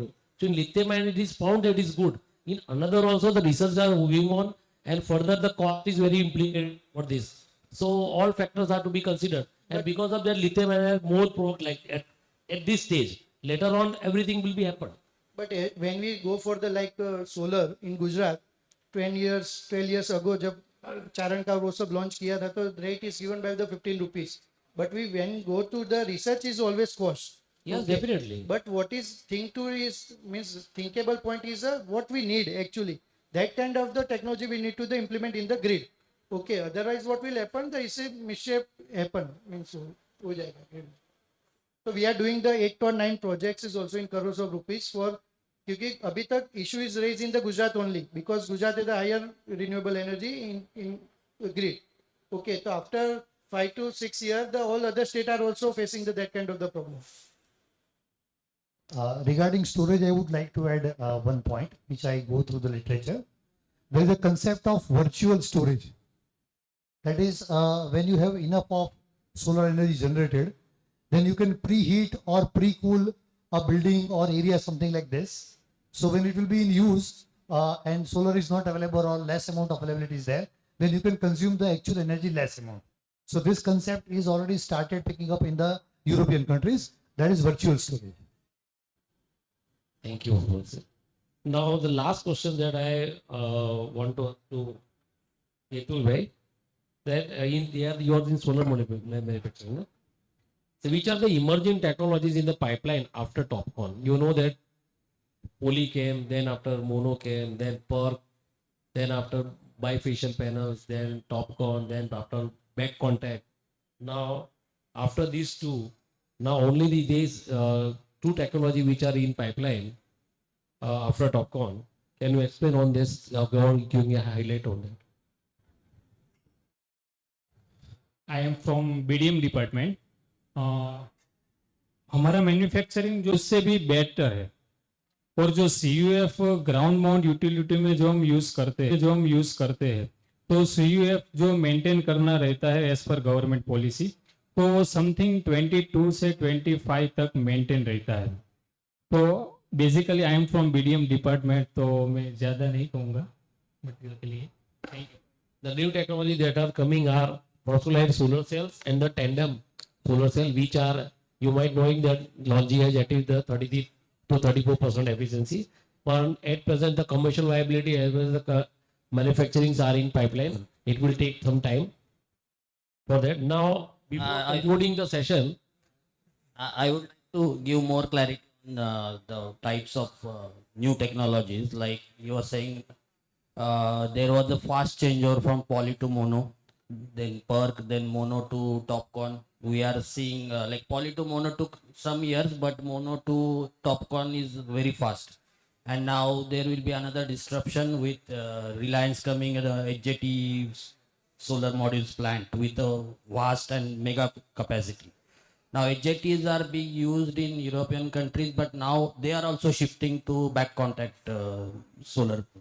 So basically these shift overs are happening too fast.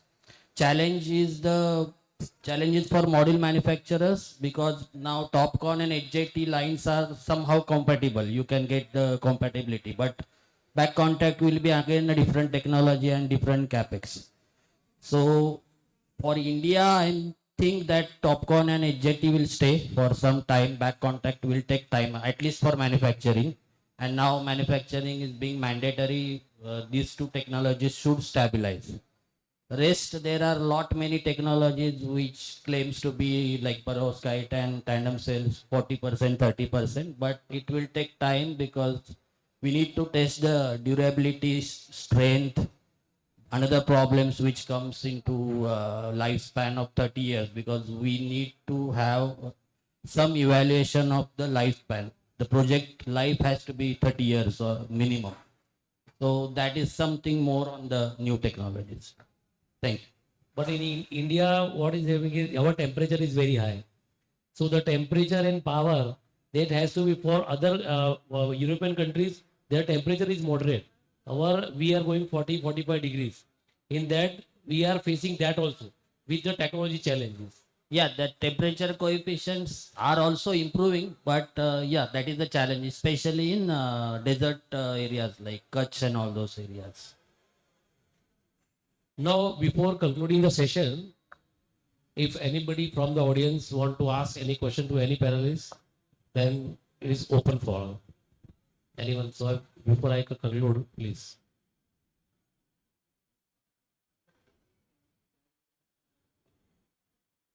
Please.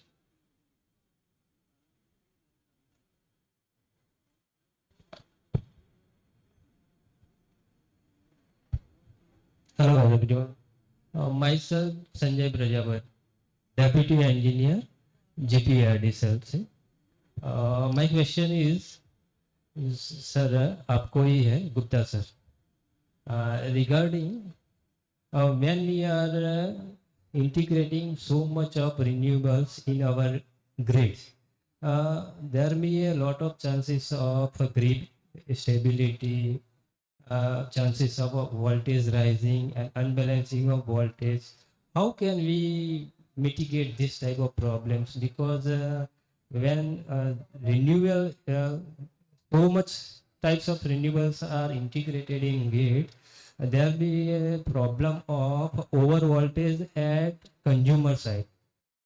So we are thinking about the battery energy storage system at distribution transformer level also.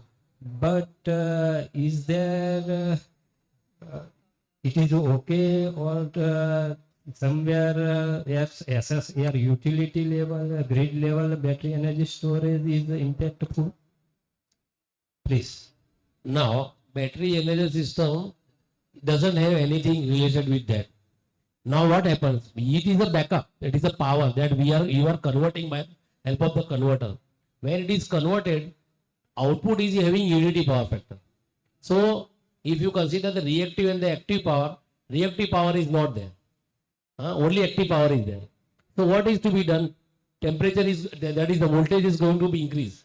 At that time the reactive power is necessary. So reactors and the harmonics, these two are the main concept that will be mitigated. So DISCOM has to plan for reactive power compensation. Actually, we are facing in distribution companies that during sunlight hours, there is a chances of over voltage at consumers level. This is only the reason. Due to rooftop solar and all the inverters that are installed at consumer sides are grid following, not grid forming inverters.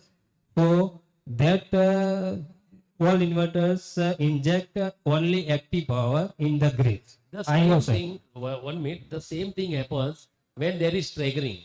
When there is a holiday, the Diwali is there. At that time, everywhere all factories are shut down. When factories are shut down, 11 kV feeders all are having very high voltages. So what we are doing? We are at present helpless.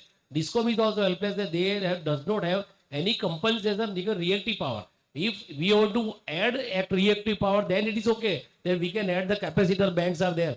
But for that compensation, there is a limitations in DISCOM also. So if you are increasing your solar in a sufficient way, then two things are to be very important for power tronics device. One is harmonics and second is the reactive power compensation. The reactive power compensation can be done by the help of inverters also. In inverters also you can set your leading as well as leading both. But what happens when you are supplying the reactive power, your active power reduces. So the generation which is main considered for the solar, that is going to decrease. You are using a inverter for a reactive power compensation. Okay. So externally these two happen because when you are generating from solar and solar there is a conversion. So what the benefit if you want to take 100% of solar, so converter of solar is more important than the reactive power compensation. So reactive power compensation will be the DISCOM criteria. They have to be seen like this properly and you understand the design and everything should be properly.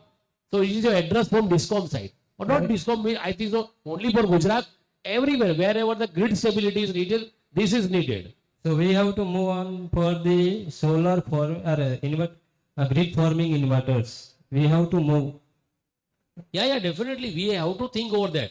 And one more thing that due to this type of static energy, renewable energy, we are getting to in grid. So there will be a chances of low inertia or maybe zero inertia. Then these types of cases, sir, already talk about the France, Australia, getting so much shut down initially. So what should we have to do for getting such type of inertia for grid balancing? So grid balancing is the active power, reactive power is to the apparent power. Only three types of powers are available. When you are providing active power, you have to maintain the reactive power. Reactive power is either it is to be consumed or it to be supplied. Your LC circuit has to be maintained. I know, sir, but when we are getting to 2030 about it, 50% of our total demand to be supplied by only renewables, and all the renewable sources have zero inertia. So grid must have to some type of inertia. Actually, in thermal plant, the replica has to be prepared. When the generators are running, they are having inertia, we know. But when inertia is not there, some replica of LC circuit has to be maintained. Other not, there is no third option in the grid. What will be the There option? is no third option in the grid. Yeah. You have to balance whether the load dispatch center is responsible or our engineering is responsible. Not necessary. Why solar is there? Because of the agriculture. You see that in agriculture, 8 hours power was given. So by the solar daytime farmers are. So at a stage will come. When there is a break-even, a stage will come. But at that time, government has to take the action how to mitigate such issues. And that will be addressed. At present, the issues are not more. So it is not been addressed properly, but it will be promptly addressed. Your question was something related to rooftop also. So Yes, that is- basically for yeah, that is happening. If you inject a lot of solar power because of this active and reactive power, the customer power factors are going down, and that is affecting their cost. So that we have also faced the problem, and the capacitor banks or the auto power factor correction panels won't help there. So either you have to do settings in your inverter. There are facilities, or there are SVGs like static wear. Static wear compensation. Yeah. So you can use that because that is a more automatic system. But it is a costly affair. So somewhere there is going to be some capex increase, but for bigger consumers, the power factor penalty, the charges are huge. So for big plants, this problem is coming. Even sir, when a customer is installing solar, there also he is facing penalty of power factor. We are addressing that also because huge solar is injected. It is active power. So reactive power is draw from the grid. So if we have to stop the throwing the reactive power from the grid. Otherwise he has to pay. Yes. The same thing when a single customer is facing, whole discom is all grid is will also face. So at that time, a VAR will be needed in every 66 kV substation in future. At present, we are having capacitor bank because low voltage issues were there. So we were supplying the reactive power. Now that they will come, we will absorb also. Yeah. So any other question from? So I will conclude the session. It was a very interesting. Yeah.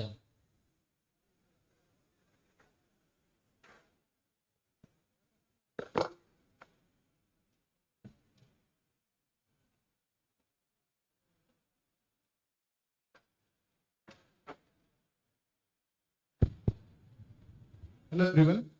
I would like to ask specifically to Jignesh Bhai one question related to the solar.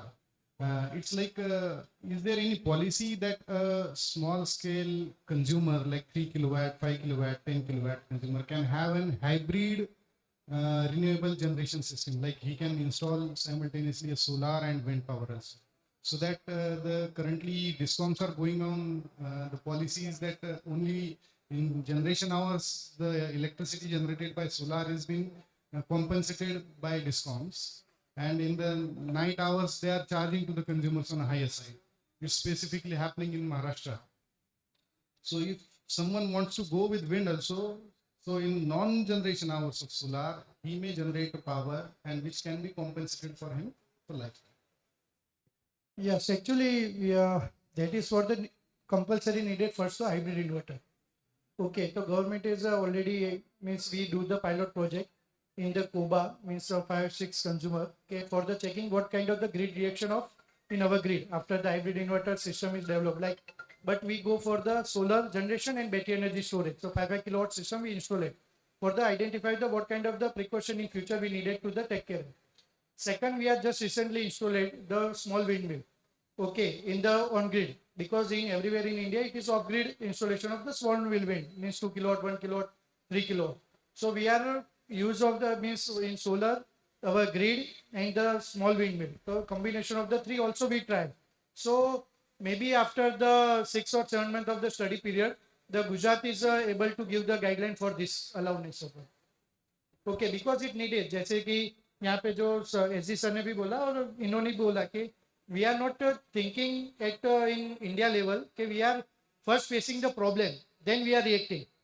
Okay, We are not taking the precaution earlier in any kind of the technology implementation. So, ये जो already in future foreign countries, they are the provision on what and what methods is also available in the inverter. कि जो control कर रहा है हमारे grid के voltage के साथ वो भी उतना ही voltage रखने का try करेगा. तो voltage level वो सब बढ़ेगा नहीं. तो वो that kind of precaution we are still not taken care. So वो भी hybrid inverter और ये IEEE के precaution से वो भी अब implement हो गए. और MNRE का presentation भी already हो चुका है. So they are going for the allowing. Like. अच्छा वो allow हो जाएगा मतलब. That is very good news for future. Thank you. So I will conclude the session. It was very interactive, and from audience, somebody is there? Okay. The session is becoming more interactive.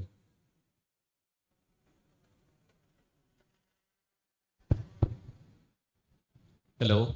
Hi everyone. So this is not a technical question and a question for the whole panel. You are all obviously very accomplished in the solar and energy field. Knowing what you know now, what would you advise a 25-year-old kid who wants to get into this line? Which area or which type of business should I focus on? I waited patiently just to ask this question.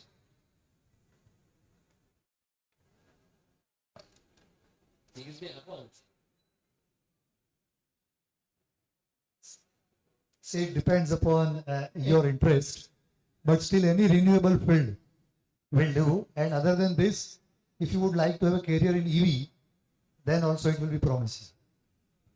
Like I just as a research engineer point of view, means what we are doing in the GPRD also, we have some of the project like nowadays we are thinking about the all the technologies are coming from the foreign, like new technologies coming, or we are adopting just. Okay, so first of all we need to identify what our requirement is grid is. So जैसे कि एक just simple example देता हूँ for the business point of view. We have the in Gujarat 9 gigawatt जितना solar rooftop है, but we are not able to identify कि उसमें generation कितना होगा आज. Okay, our requirement is 25 gigawatt. Okay, so out of the means 40% around the generation from the solar, if we consider like in high efficiency of calculation. तो उसका monitoring ही नहीं है. तो सबसे बड़ा स्कोप है in India in power sector के digitisation of the electrical power system, because in every utility you identify the some and now 50-60% they are reaching for the digitization point of view. But in the power sector like Gujarat है only consumer level तक data है हमारे पास through GeoUrja platform. But in other state there is no any kind of the GIS based location based data available for the anybody. Like substation generation कितना होगा, forecasting भी उसमें आ गया, फिर transmission भी आ गया, उसका भी energy parameters आ गए, distribution के भी energy parameters आ गए. Like when we are talking about the solar, so what is important is CUF. Okay, when you go think about the more than 80-70% से ज़्यादा होना चाहिए CUF हमारा of the canal network. So lots of potential for the hydro energy system also, small kind of the hydro, not bigger hydro power plant. Okay, so tidal also, there is no any tidal installation. Okay, but we have the largest tidal sea coastal area. So that kind of the things is needed to the implement. Offshore wind, nobody is in thinking about the offshore wind, means lots of conferences happen, but it is not started to implementing because investors are not means money given invest in the for the offshore. So it will be futuristic actually. I would like to give you answer. As rightly said, it depends on your interest.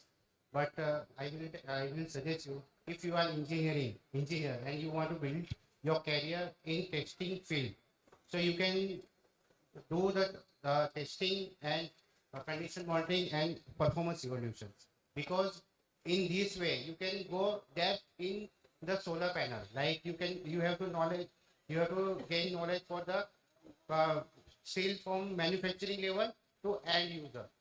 So in this way, if you go and build a career in condition monitoring field, so you have knowledge about the design aspect, manufacturing aspect, as well as installation and output aspect.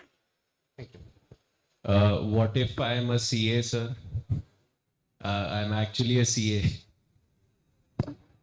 Financing is a very good option. Right now, a lot of people for solar, they do a co-financing scheme, and they take it as a build, operate, transfer also.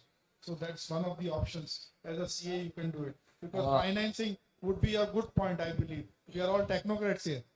Yes. So that is the difference. If you are from finance background, lot of new things are coming like virtual PPAs and virtual net meterings. These are all financial gains, basically. So statutory, the statutory knowledge will help So for CEO also. So without money, no projects is possible. So So that- your importance are more. Just you have to see that where you fit it. Yes, and the financial feasibility studies and all like all these financial instruments like these virtual PPAs, there is a lot of scope for all legal compliances, financial compliances, reporting. So that is a niche area because solar has become commodity, module manufacturing as well as the project commissioning. It has gone into commodity market. So you need to find a niche area where aligned with this solar, you can have some good business case. All right. Thank you very much. Good afternoon all આપણે માતૃભાષામાં વાત કરીએ તો હું તમારા સેગમેન્ટનો નથી but I am a very small investor basically in Africa so મારે એ જાણવું હતું કે સેથી જે હમણાં વાત કરી કે મોડલ મેન્યુફેક્ચરિંગમાં આપણે ત્યાં ઘણી કંપનીઓ છે ઇવન ગૌતમભાઈ પણ આવશે અને મુકેશ સાહેબ પણ આવશે આપણે ત્યાં કમિશનિંગ પ્રોજેક્ટ કરવા માટે ઘણી કંપનીઓ છે but the basic thing is that જે સિલિકોન વેફર બને છે જેનાથી સોલાર પ્લેટનું જે મેઇન હાર્ટ છે શું એના વિશે કોઈ કંપની છે આપણે અહીંયા કોઈ મેન્યુફેક્ચરિંગ પ્લાન્ટ ખરો આના વિશે શું કંઈ વિચારવામાં આવે છે બિકોઝ મારી પાસે જે થોડો ઘણો ડેટા હતો ફ્રેક્ચર તે એવું હતું કે આપણે ચાઇનાથી જ ઇમ્પોર્ટ કરીએ છીએ હજી પણ પછી એ વારી હોય કે અદાની હોય જે વેફર છે એ બહારથી જ આવે છે એના માટે ઇન્ડિયામાં ક્વાર્ટ્સ છે આપણે ત્યાં પણ ક્વાર્ટ્સની અંદર કોઈ એવી ટેકનોલોજી નથી આપણી પાસે કે જે આપણે એને વેફરમાં કન્વર્ટ કરીને વેફર ઇન્ડસ્ટ્રી અહીંયા ઊભી કરી શકીએ તો એના વિશે થોડો પ્રકાશ તમે પાડી શકો તો much better thank you So basically, you are correct. Solar cell manufacturing from vapor to cell, there are a lot of plants coming. But to manufacture the ingots and from ingots to wafer, it's another complicated industry with very high capex. So that is still dominated by China. So yeah, that is a business case, but you need to have a very big high investments with very high technical skills. In this case, actually, Adani is coming up. Adani have got plans where they will start from ingot to wafer, slicing, wafer, cell, and then panel. They will go end to end. And also their solar farm. As you know, Khavda mein unka 30 gigawatt ka plant hai. So they are going end to end. And they have plans to have capacities by 2030 for 30 gigawatt at Khavda and also wafer manufacturing of about 10 gigawatt. That is the plan. And they are working on it. I mean, government is also supporting, back integration. So cell is already being promoted by PLI. But if somebody is looking at wafer, then government through academia, through research, they are promoting that as well. So Adani is one. I think Reliance is also looking at how they can go to wafer as well soon. આ Semicon semiconductor chip જેવું છે અત્યારે chip ચાલુ થઈ ગઈ છે થોડા સમયમાં થશે એવું લાગે છે but it requires huge investment અને પોલ્યુટેડ ઇન્ડસ્ટ્રી છે વાઇટલ છે એના વગર તો એ તો હાર્ડ છે એના વગર તો આ બધા જે તમે લોકો સેગમેન્ટ સિલિકોન એટલે it comes from silica itself રેતીમાંથી આવે છે બટ એના પાર્ટ્સ આપણે અવેલેબલ છે પંચમહાલ જિલ્લામાં બધા તમે જુઓ છો there are lot of parts available but no one is looking towards the acquire those land and start all those non political વાતો કરીએ તો કીપ પોલિટિક્સ અપાર્ટ ચિદમ્બરમજી જ્યારે હતા ને ત્યારે he tried to have one plant in India but somehow it was not successful એટલે હવે જોઈએ લેટ્સ સી જેમ ચીપનું થયું જેમ કદાચ વેફર્સ પણ થશે thank you very much. So any other question? So Hello, sir. I would like to ask you, Umesh, sir, can you spread light on virtual PPA and virtual net metering? Yes.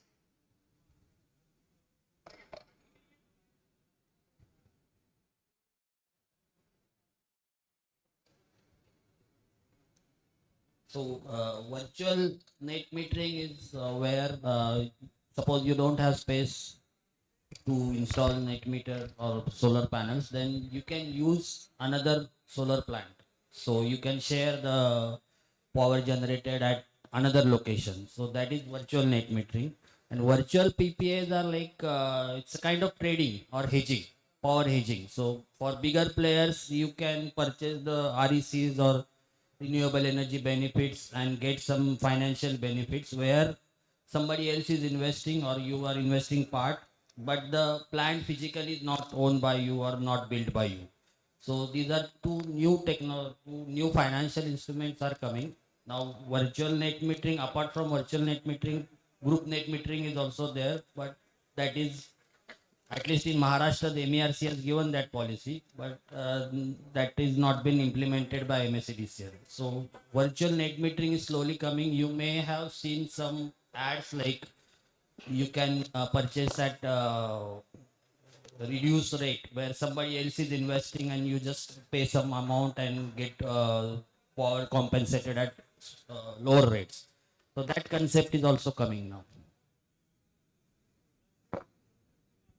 It is already open access. Yes, yeah, already it is in the UP. They are the startup consumer and prosumer kind of things. Like yeah, group of the more than 10 peoples means वो एक साथ वो अपना जो solar capacity, if you anybody the need to the take the means units, तो वो directly दे सकते हैं. तो जो government का अगर 2.25 पैसा जैसे गुजरात में, तो उसकी जगह पे वो 5 रुपए दे रहा है, तो वो 5 रुपए में उसको दे सकता है, लेकिन ये paid to need to the pay utility above the billing charges. So ये already in the implemented, or it is also in the Gujarat policy. It's also coming. No, but for flat owners and इसके लिए जो इन्होंने government ने कोई policy जैसे virtual net metering की है, वो अलाउ किया हुआ है क्या? मतलब इस तरह का कोई जीआर या सर्कुलर निकल चुका है क्या? In Gujarat it is not. No. It will come. अच्छा.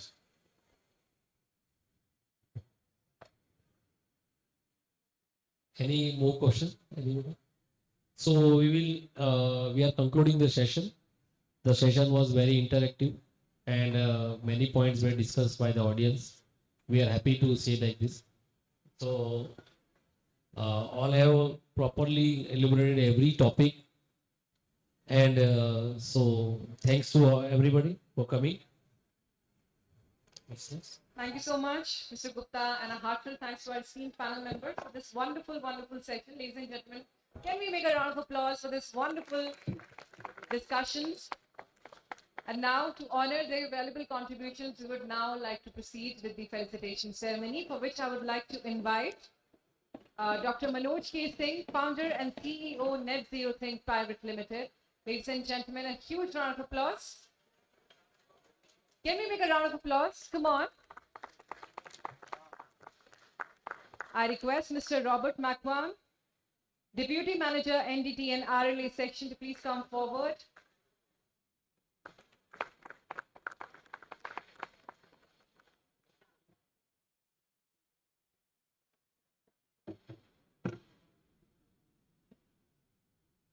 Dr. Unmesh Jagtap, CEO, Sonarsheen Engineering and Infra LLP. Let's take a round of applause, ladies and gentlemen. Mr. Kaushik Chitalia, founder and MD, Assort Solutions Private Limited. Since he is not present here today with us, Mr. Ketul is receiving the memento on his behalf.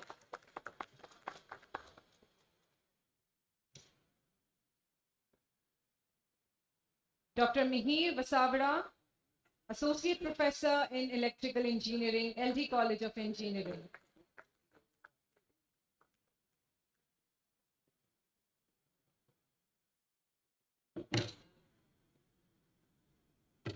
Mr. Jignesh Buri Sadar, R&D Engineer, Gujarat Research and Development Cell, Gujarat Urja Vikas Nigam Limited.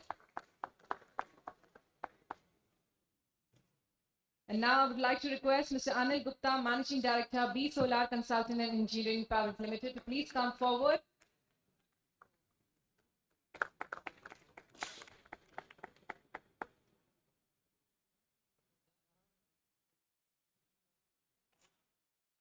And now I request the entire panel to please come forward for a group photograph.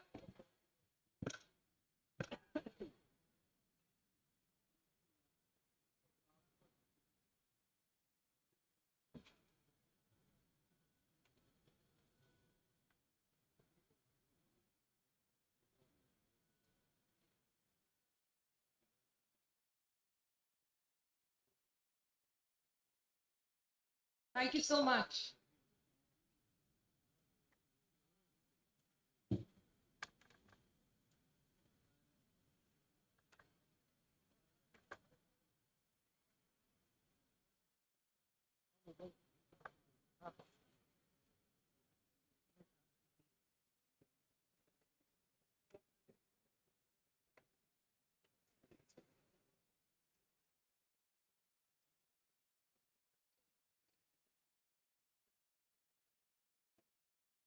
I kindly request the panel members to please proceed to their seats. We would like to proceed further.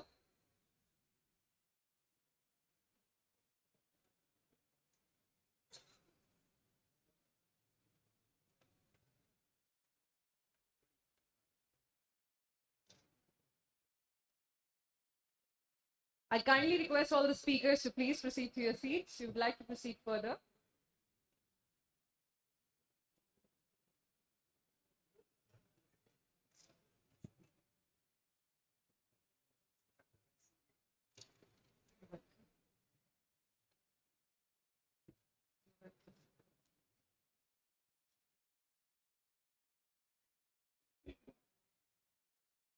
Right now, ladies and gentlemen, we will now proceed to our last session of the day, where we'll be discussing about the OEM focus, smart solar solutions for industrial and commercial use. For which I would like to invite our esteemed panel members, Mr. Suraj Dhruv, Senior General Manager, Head of BD, Prozil Green Energy Limited.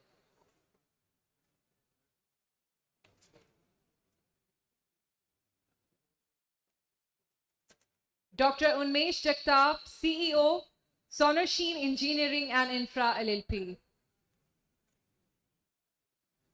Mr. Nitin Patel, Deputy Manager, Lamps and Luminaires and Solar PV Section, ERDA.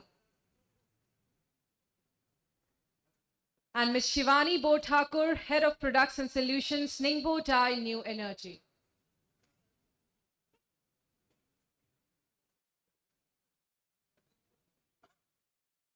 And now I would like to invite our moderator for this session, Mr. Sachin Shah, Founder and CTO, Star Energy Systems, Vice President, GFSI, Co-Chairman, Energy Committee, GCCI, Ram B.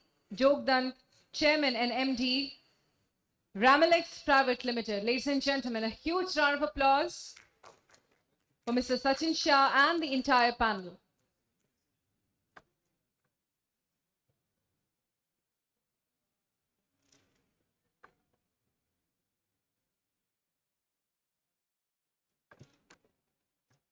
And now I request Mr. Shah to please lead the session for all of us. Thank you, so much. ma'am.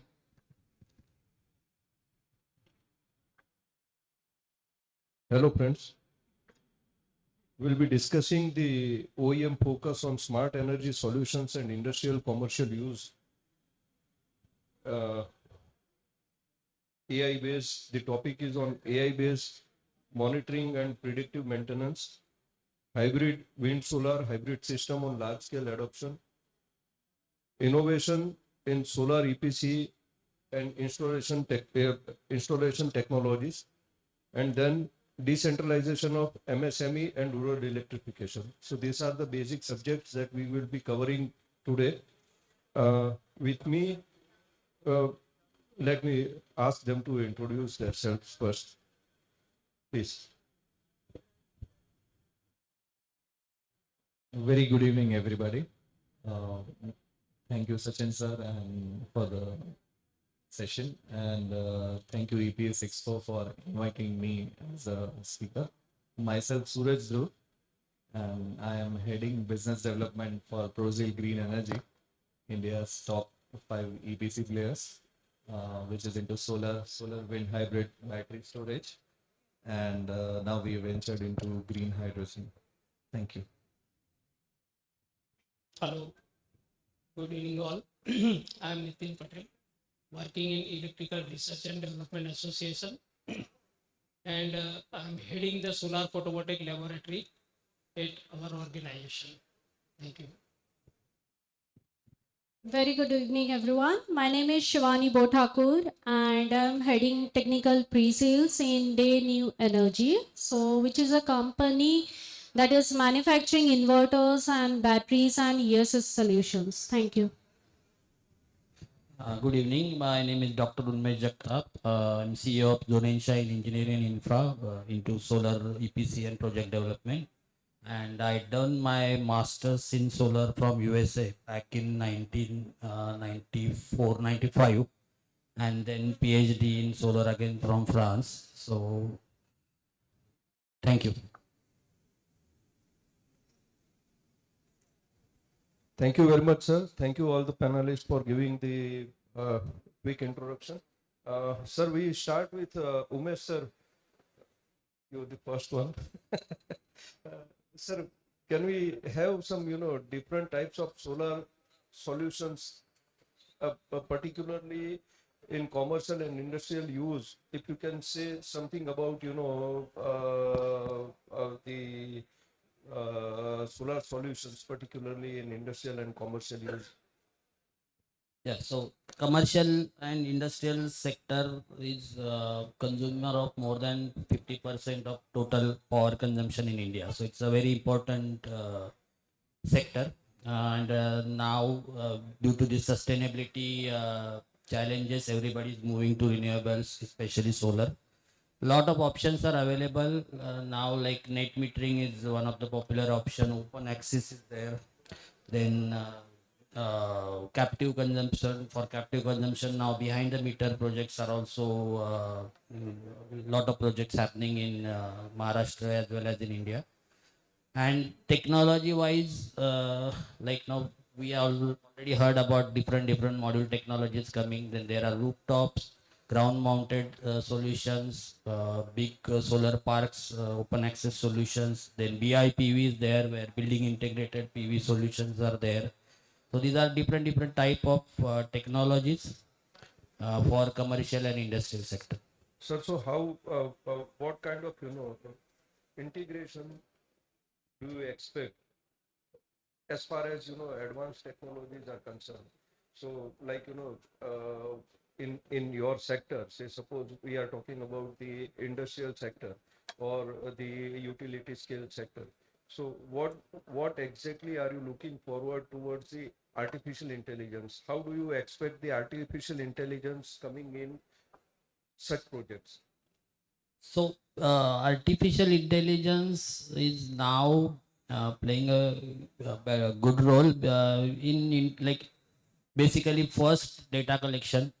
So inverters are becoming smart, so you micro inverters are coming, so you have to use AI into data collection, and not only data collection, processing that data. So that different sensors are there now: voltage sensor, current sensor, power sensors are there, ambient temperature sensors are there, module temperature sensors are there. All these collective data has to be processed by artificial intelligence for 2-3 major results. Like one is predictive maintenance, because if you find anomalies in all these parameters, you can predict the future maintenance which is going to come, rather than not only prevent your breakdown is not at all acceptable, but it's a one step ahead. You can predict that, okay, this part is going to fail or this thing needs to be maintained. Further, there are now sensors which can detect the degradation or soiling losses, where you can better understand your cleaning frequencies, or if the module is degrading faster than the rated commitments, you can get that information also. Then inverters are becoming smart. You need to use AI to adjust the inverter settings. Similar thing for grid interaction, like what we just discussed about reactive powers. All these things can be integrated by AI, machine learning, and this will help in reducing the maintenance cost as well as increase the equipment life. Sir, can I request Nitin Bhai to throw some light on, smart energy solutions for improving the solar panels, particularly?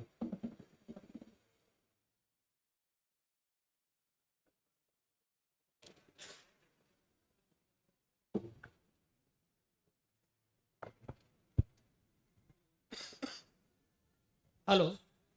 Yeah, definitely. We can improve the efficiency of For solar panels, efficiency of solar panels. And then my second question to Nitin Bhai, sorry, Sanjay, Suraj Bhai, particularly pertaining to the same artificial intelligence into the EPC projects. Particularly, what exactly are we looking forward for artificial intelligence involvement into the EPC sector? So first question is to you for sir, solar panel, improvement in solar panel, and then second question is to him, sir, for that. For me, second Yes. question for me. First question is for you, sir. Okay. For solar panel. Okay, for solar panel, definitely we can increase the efficiency by taking care some major parameter like regular cleaning of solar panel, avoiding the shadow on the solar panel, proper orientation position of the solar panel, using a tracker. Also, we can use the tracker. Using AI tools, monitoring of the solar panel, regular preventive maintenance, and of course, using the certified component. We must use certified component to maintain the quality and to improve the efficiency. Sir आप artificial intelligence को कहाँ देख रहे हैं? मतलब artificial intelligence solar panel के अंदर या इन्वर्टर्स के अंदर कहाँ कहाँ पे आप उसको उसका इनपुट देख रहे हैं? Where exactly the entire system, पूरी सिस्टम के अंदर आप आर्टिफिशियल इंटेलिजेंस को कैसे देख रहे हैं? सर उसका इन्वॉल्वमेंट कैसे देख रहे हैं फ्यूचर टेक्नोलॉजीज के ऊपर? Sir, we can get the data. Actually, from the artificial intelligence, we can get the data by proper monitoring, and also we can do the due diligence of the this solar plant, and getting the data, we can check whether the performance is as per the design parameter or not. So you mean to say that predictive आप उसको use कर सकते हैं, prediction के लिए आप उसको ज़्यादा use कर सकते हैं? Yes, predictive maintenance. Okay. So Suraj bhai, what can you throw some light on this subject? Yeah, being in the role of business development, I am always the face of the client in terms of projects or O&M. So the client always has a demand कि मैं आज Australia में बैठा हूँ, वहाँ से बैठ के मैं कैसे देख सकता हूँ कि how is my system working और functioning. So there is where artificial intelligence actually comes about. When we watch cricket, Asia cup में अभी दिखता है कि this is the net run rate, this is the total runs required. That is what AI helps in solar in terms of predictive analysis कि after a month your panel or inverter is going to degrade. You need to start setting your manpower at the right place and the right time. अगर आपकी team आज केरला में है, so from there you can move them to Gujarat by incurring any emergency costing. That is where AI is helpful. May I ask, madam, how do you see the artificial intelligence coming into the inverter technology? Yeah. So as we all know, artificial intelligence is the future. So here we have to have some involvement in inverter. So for that, day inverter have day cloud monitoring. So it is a co-pilot which uses AI assistance. So in order to respond immediately, which is available in more than 30 languages as on date. So here I would like to add something that currently we are supplying to more than 150 countries. So our R&D team, they are working, they are analyzing continuously the market throughout the world, and based on that, as per demand, as per requirement, we are working on that. So for that we have seen, we are working on phase wise.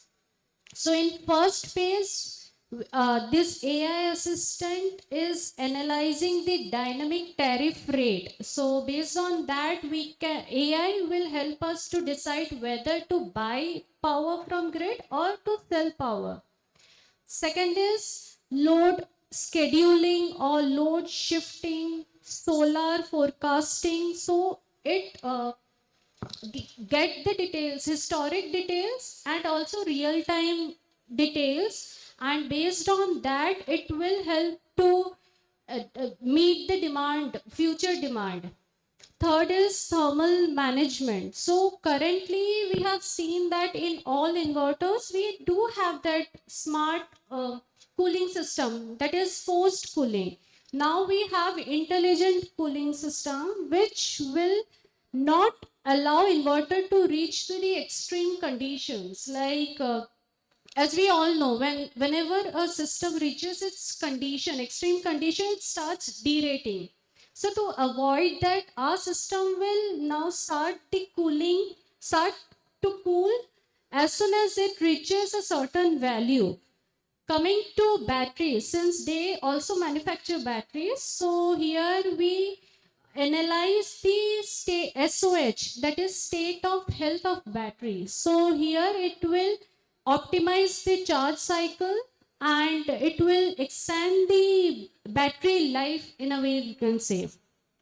So within a year or two, soon we will have preventive or predictive monitoring. So that will help us to predict any faults internally or externally that can occur in our system. And that will help in reducing the overall shutdown time, or there won't be any issue at site location. So there should not be any fault at site.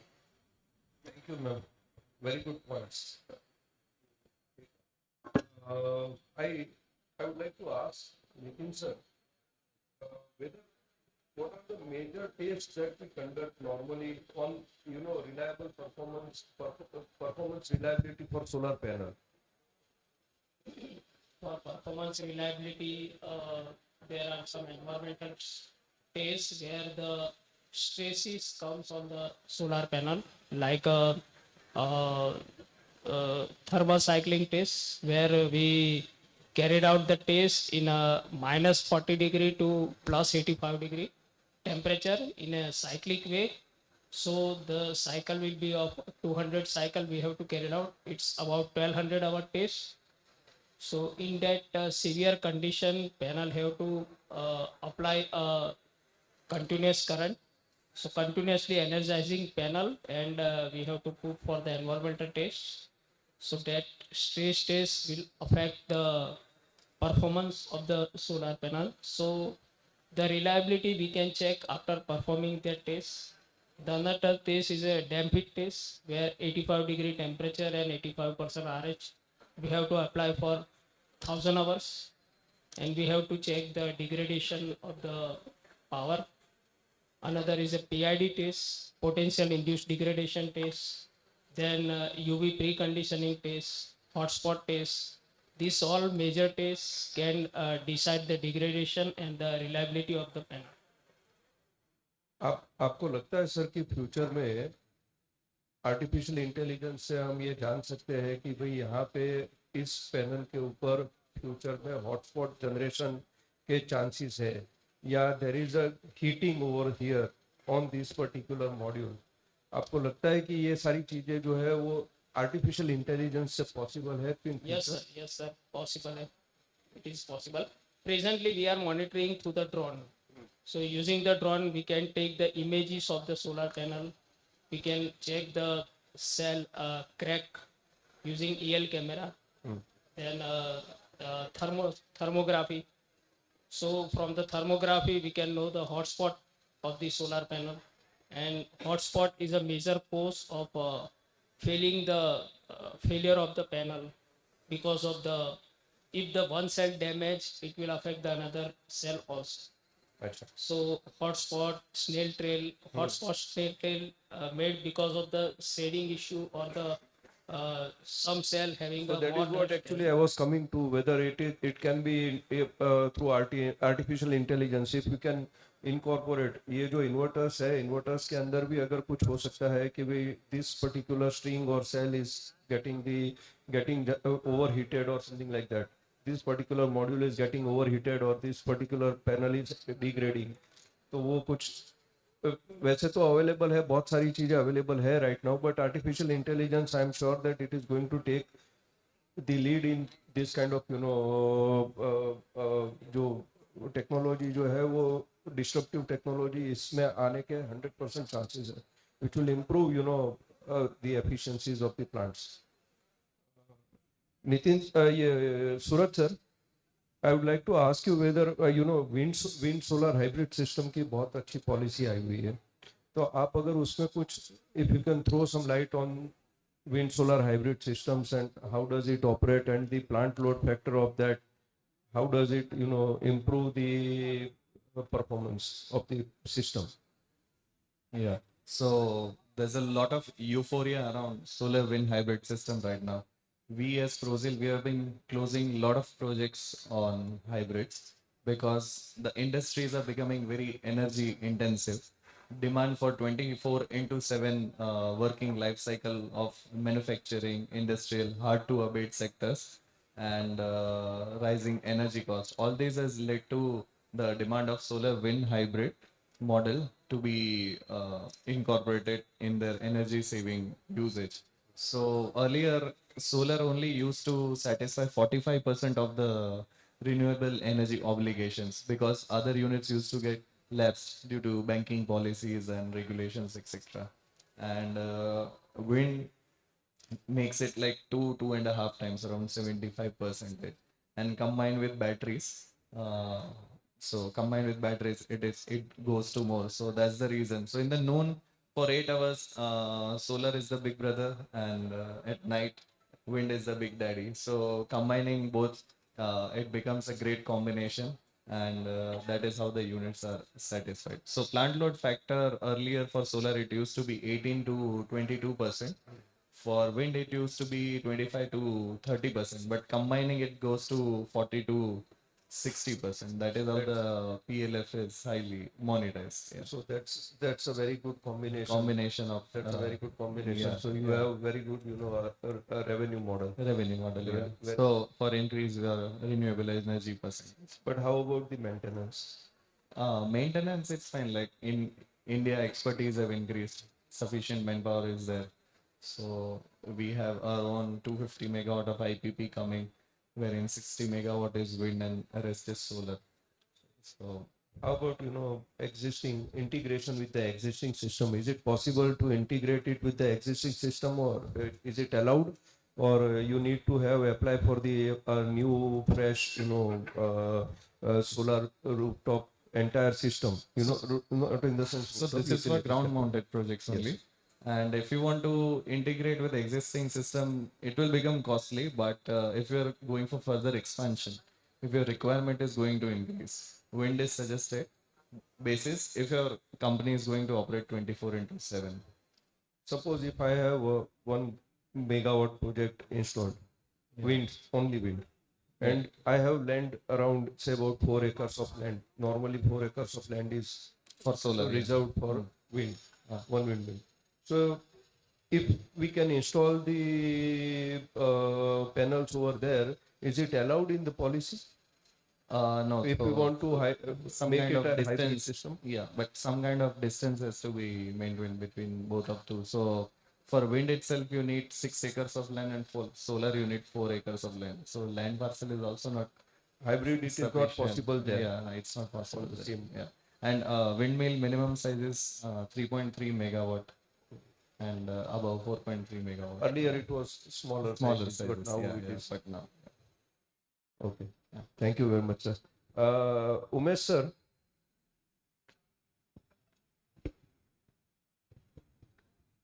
what are the opportunities and challenges in C&I sector that what are the challenges that we are facing right now in C&I sector?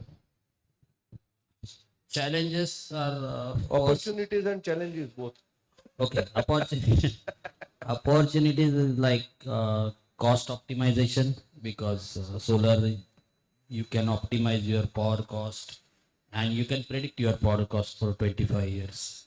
Then newer technologies are coming. You can integrate now battery storage systems, different incentives, financial incentives are there, like accelerated depreciation and all. So these are good opportunities. You need also, bigger companies need to be 100% renewable in some time frame. That's a mandate. So from that point of view and sustainability point of view also, there are a lot of opportunities. Challenges are like mainly some inconsistent policies, like in Maharashtra now suddenly the TOD zones are changed, there are rebates, there are restrictions to use solar in only solar hours. So these kind of policy changes, they disrupt the whole financial feasibilities and economics. So that should be avoided. Then secondly, of course, upfront cost is high, but now with all these financial benefits and cost reduction in module, it is becoming more and more viable. Then other challenges like we are talking about going into AI and machine learning and all those technologies. So that kind of trained manpower is also required, which can handle these artificial intelligence technologies. And some challenges are the market, especially for module market, is very volatile. So sometimes due to sudden changes in prices that affect your project viability a lot. So that volatility is also there. So these are some of the challenges. आप कुछ कहना चाहेंगे सूरज जी? Would you like to add something on this? So, because of this sudden policy changes and regulatory changes, it is always suggested to add batteries to complement the combination of whether solar, wind, or battery, or solar or battery. So, these policy changes somewhere, I feel that all these becomes because of promoting batteries storage as a system. The government is taking such steps on time, and also to avoid grid instability, because kahin na kahin thermal projects ko bhi they have to run. So power is also being injected from their side. So there's a lot of turbulence inside the grid. And there is one more, I would like to add upon. There is a peak time charges which is being introduced right now. So peak time charges are also going to, people are going to increase the battery capacities for particularly peak time charges to avoid the peak time charges. So that is also going to grow very fast, rapidly. So there also I think there is going to be a good amount of investment in battery technology now. Nitin sir, what importance do you see in testing and certification of solar panels as well as batteries and electronics, power electronics? So testing is very important in these solar products, battery inverters, because the performance, safety and performance, both the parameters are decided after the complete type testing. So the quality of the product depends on the material use, and the testing of the material is necessary to check whether the material use are as per the requirement of the product and up to the performance level. Measure the testing certification, it gives the guarantee of the product and the reliability. Measure the safety certification, so the operator or the technician cannot get a shock during the operating of solar plant. And the performance parameter, where we can know what will be the performance, and we can check the life of the products. So the testing certification is a must for this solar PV module, battery and the inverters. Sir तो अपने पास already उसका actual सही में do we have the testing facilities available right now in India? Yes, sir. All the test facility are available in the India for all the three products. battery, solar PV module, and the inverters. So Yeah. we have the IRDA has the facility to test this, or Yes, yes, sir. IRDA is already doing. Yeah, we are in this. We have the facility from last 1 decades, and we are serving our customer for this solar PV module testing, battery testing, and this solar inverter. So these are NABL approved test level. We have a Yes, NABL yes, approved. we test are level. NABL approved as well as BS accredited. Perfect, sir. Thank you very much. Thank you. Okay, Thank you. thank you, sir. Sanjay bhai, Suraj bhai, sorry. Once again, coming to the EPC sector, what are the challenges that you see in particularly EPC? आपको क्या लगता है कि EPC के अंदर क्या क्या चीजें जो है वो लोग इग्नोर करते हैं या वो उनको इग्नोर नहीं करनी चाहिए प्रोजेक्ट के अंदर? बहुत बार क्या होता है कि छोटी छोटी चीजों को हम इग्नोर कर देते हैं, and I have seen various examples and very very very minute and small things people compromise on. So in India, the biggest thing people compromise is on the quality. ગુજરાતીમાં કહેવત છે કે સસ્તું છેવટે મોંઘું પડે. So they try to initially they'll start with a X brand of inverter, X brand of cable, and मुझे ये कम कर दो, वो कम कर दो, ये कम कर दो. That is how they bring down the EPC cost. And finally, what they get is the tier 2 grade things of inverters, panels, and other main auxiliaries. नहीं, बहुत सारी चीजें मैंने जो मेरा ऑब्जर्वेशन है पर्टिकुलरली पीपल बहुत छोटी छोटी चीजों में particularly pertaining to the earthing is mostly compromised. Lightning arresters are mostly compromised. तो ये जो चीजें हैं ये मुझे लगता है कि हम लोग कहीं ना कहीं कॉम्प्रोमाइज कर रहे हैं और उसके वजह से पूरा जो सेक्टर है that sector is getting the bad name. तो मुझे लगता है कि शायद हमको उस पर्टिकुलर एस्पेक्ट को थोड़ा ध्यान रखना चाहिए. मतलब this is what I understand. Madam आप थोड़ा कुछ मतलब if you can take the mic. Can you throw some light on micro inverters and role of micro inverters coming in the future? What is the role of micro inverters in the future? जो rooftop segment है particularly वो rooftop segment के अंदर आप उसको कैसे देखते हैं? So micro inverters, these are directly mounted at the back side of the panel, whereas in string inverter, traditional inverter that we have, in that case we are connecting a string to a string inverter or on-grid inverter. In this case, the one advantage that we get in micro inverter is that since we are connecting one micro inverter at the back of module, so module level monitoring is done in micro inverter. Second advantage is that whenever there is a shadow, in traditional inverters, we have seen that entire string output gets affected because of the shadow, even if it is there in 1-2 panels or 3 panels, then also entire string gets affected. Whereas in micro inverters, only those particular panel will get affected. Micro inverter, one disadvantage again in micro or string in both is that we cannot add batteries. We cannot have a storage system in both cases. So for that we have micro hybrid inverters. Micro hybrid inverters will can be used for connecting batteries. That will be for small scale initially. Maybe after years and after working on market, then we can have larger systems. I mean parallel connection. We can allow parallel connection and we can use it for high plant capacity.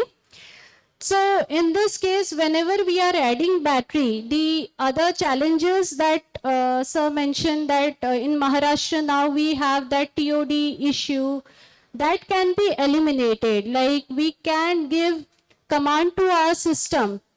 This is applicable for all hybrid system, like micro hybrid or hybrid system, we can give command when to charge and when to discharge two batteries.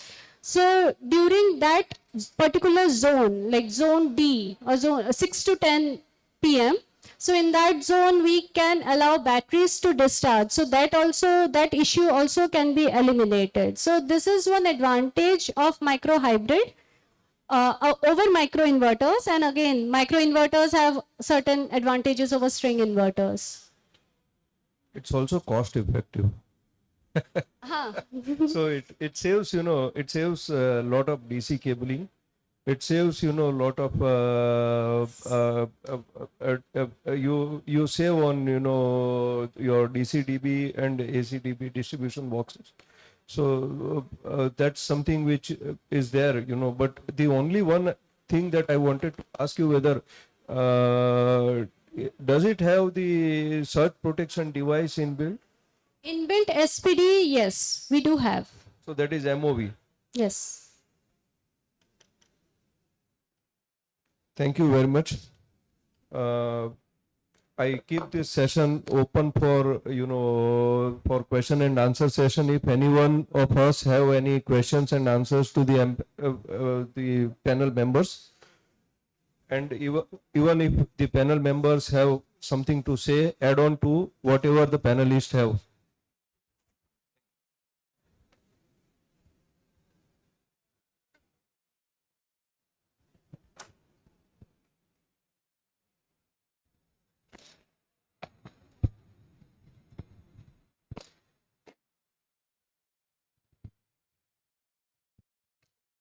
Good evening all. My name is Mekwan Robert, and I would like to one question about the flexible solar panel and floating solar panel. What is the outcome of the flexible solar panel and floating solar panel?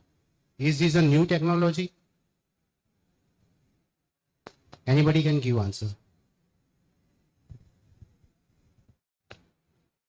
So flexible solar panel is not a new technology. It's been there since last, at least I know for last 6-7 years. But the issue is that it is for very specific applications. So maybe military applications, defense applications, for difficult terrains, Ladakh kind of things. The efficiencies are not that high. So and also the cost is, initial cost is high. Okay, your installation cost is low. But because the efficiencies are less, it is a solution which is specific to some application or some problem statement.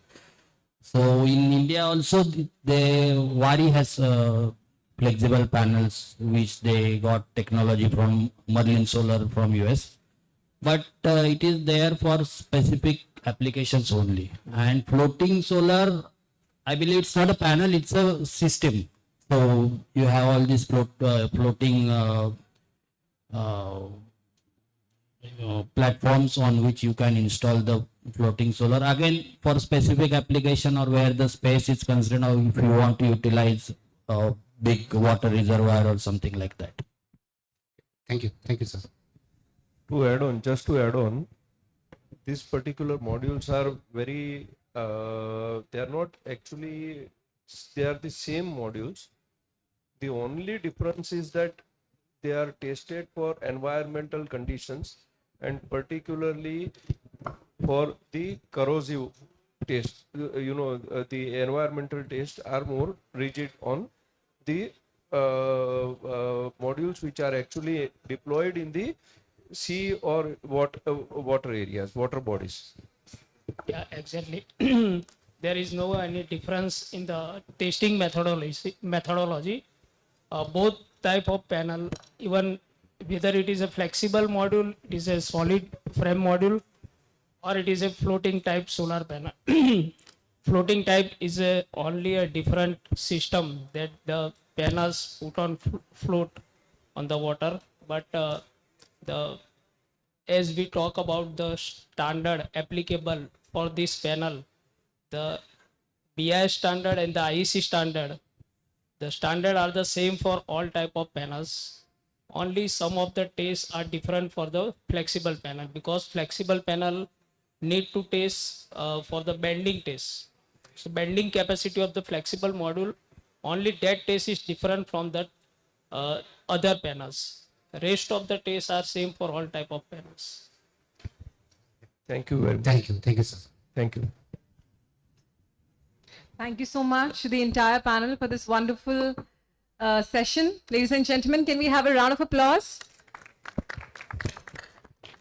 Well, to honor their valuable contributions, we would like to proceed with the felicitation ceremony, for which I would like to invite Dr. Manoj K. Singh, founder and CEO, Net Zero Think Private Limited. Ladies and gentlemen, a huge round of applause. And I request Mr. Suraj Dhruv, Senior General Manager, Head of BD, ProZeal Green Energy Limited, to kindly come forward to accept this memento. Ladies and gentlemen, can we make a round of applause?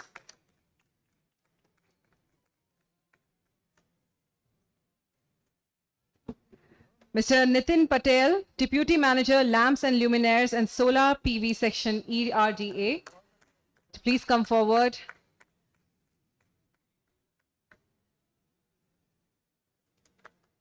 Now I request Ms. Shivani Bo Thakur, Head Products and Solutions, Ningbo Dye in New Energy, to please come forward.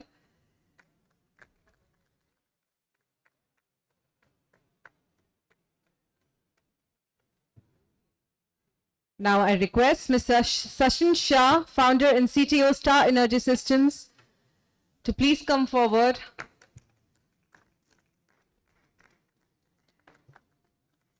And now I request the entire panel to please come forward for the group photographs.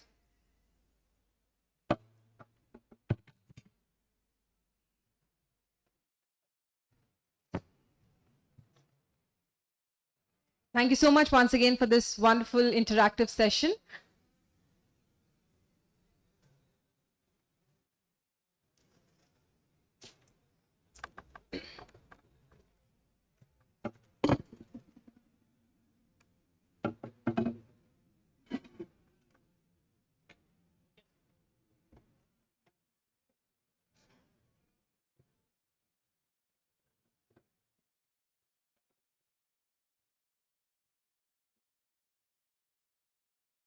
Well, now thank you so much everyone who have joined us for the EPS Expo 2025.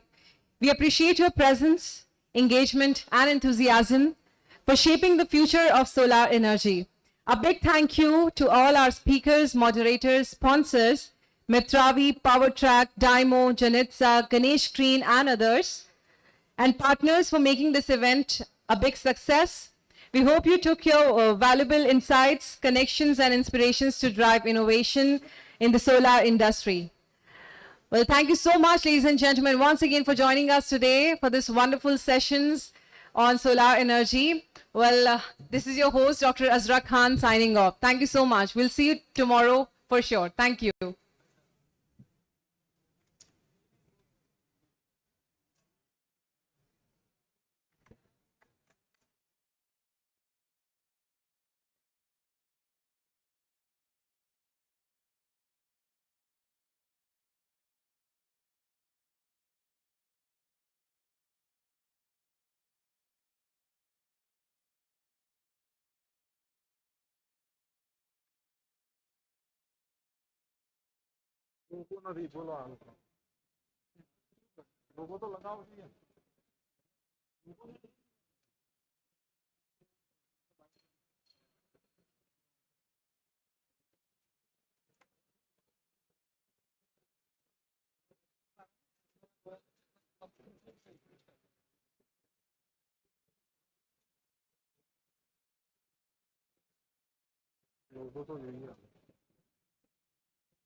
Topic का पूछ लो ना हाँ हाँ